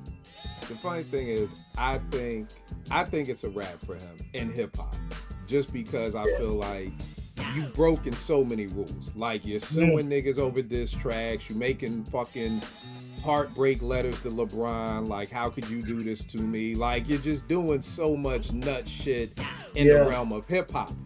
Can he go back to being a pop star? Maybe. You know, maybe there's another lane for him that way. You know, but even the shit he dropped with Conductor, like, okay, you're trying to get with the underground producers, you know, and even that shit fell on deaf ears because it's like, yo, are you writing a love letter to LeBron? Like, are you heartbroken because LeBron was over hit? Like, nigga, you really wrote a fucking heartbreak letter to LeBron. You know what I mean? And again, I just don't think he's smart enough to be able to come back from this because he hasn't proven that. You know, because it's not, to me, it's not just the music. You got to kind of win people back. Hip-hop wise, just meaning in the hip-hop realm. Like, other motherfuckers who just be listening don't give a fuck, then whatever. But us, nigga, you are suing somebody over a diss track. You're outing LeBron like, yo, he be cheating with white bitches on his wife. Like, nigga, now you doing a D'Angelo Russell. Now you snitching on niggas because niggas don't want to be your friend no more. Like, you're doing everything he's done after fucking Not Like Us has been a mistake. So however many things, like if he did 10 things, nigga, you are perfect. You have made 10 fucking mistakes right after. So I don't believe that nothing is going to change for you to be able to do it. Like, Vague, this Party Next Door on Valentine's Day, that's not it, my nigga. That is not the way to come back with Party Next Door on Valentine's Day to win hip hop back. Like, I don't think he's concerned with hip hop. Like, that's what he does. That Party Next Door shit, that's Drake. He ain't giving you like, I'm Stove God now. He was never that nigga. So he don't care about hip hop. You know what I'm saying? That's why he's suing. Because he's like, wait a minute. But it's weird, but then why get with Conductor? Like, I feel like getting with a producer like Conductor, who is on a West Side Gun, Rome Streets type level, I would think like this is his, I would just think that the thinking is, okay, I'm gonna give this track kind of some old school Biggie, like this song for the radio and then this song for the streets. Like, I'm gonna get with Party Next Door for the radio, but I'm gonna get with Conductor for the streets. And over that street beat, you break up with LeBron. Like, nigga, that is not that song. If you're gonna get with Conductor, just give us some bars. Just rap. You know what I mean? But you end up breaking up with LeBron on the song. So you defeat the purpose of even getting the underground producer to produce you a heartbreak song. Like, nigga, that's not it. So again, I just don't think it's not. He's not coming from a real place. That's why he wants it to say Conductor, so people like you could be like, oh, maybe it's the bars and shit. But like you said, no, it's the same simp who's like, I'm not your friend and I need new friends and no new friends, and like a 16-year-old girl, but this nigga's 37. Like, so he's Porsche is loving every minute of this. He's a colonizer. You Well, know? here's the thing. Being a simp isn't like, yes, it's bad, but you can be a good simp. Like Boys to Men are simps, but they're I don't know, Porsche. I'm not going with that. No, I get what Porsche saying though. I get what she's saying. There are no good simps in Philly. If you are a simp, he's amazing. Drake is nauseating. Like Drake loves love in a nauseating way. In fact, Drake loving love makes me hate love, and I'm like the most loved person ever. And so I've never heard. Okay, stop. Flag on play. We're done. We're done. If Porsche says she hates love, it's going too deep now. Let's bring it. You know what I mean? Like, it's just. I understand, Porsche. I get you. He's so gross. He is so gross. Like, I can't. I get you. I get you. How are people in stadiums not like vomiting? Like, you should have barf bags or stand. Riddle me this, Porsche. What would you do if I had Drake on his show one day and didn't ever come back to an apartment 5B ever? Damn, you would just straight leave us. All right, okay, well, that's not gonna happen. All right, Tone, where can they get at you, good brother? Jay, just Tony the Dome on Twitter, and the link to the Dome podcast and YouTube page is all on there, player. Easy to find. Vague, where can they get at you, bro? You can follow me on every social media platform at Vegas World INC, and check out my weekly hip hop news podcast, Hip Hop Now, on YouTube, but also available in audio. And we also got the new project that's out now. Yes, BTS. Best Style Vintage BTS is an EP that features a couple songs that didn't make the album. No, we didn't make a deluxe and just repackage the shit. It's 5 songs. It works well as a package itself. Boom bap, different looks. You can check that out on Vegas World, inc.bandcamp.com, but also it's available on all digital streaming platforms, music streaming platforms.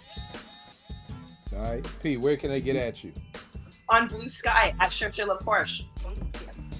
Yeah, and don't try to get at her talking about how much you love Drake, because that's not going to end well. And y'all already know where y'all can get at me, Kill889, Twitter, IG. I will check y'all next week, good peoples.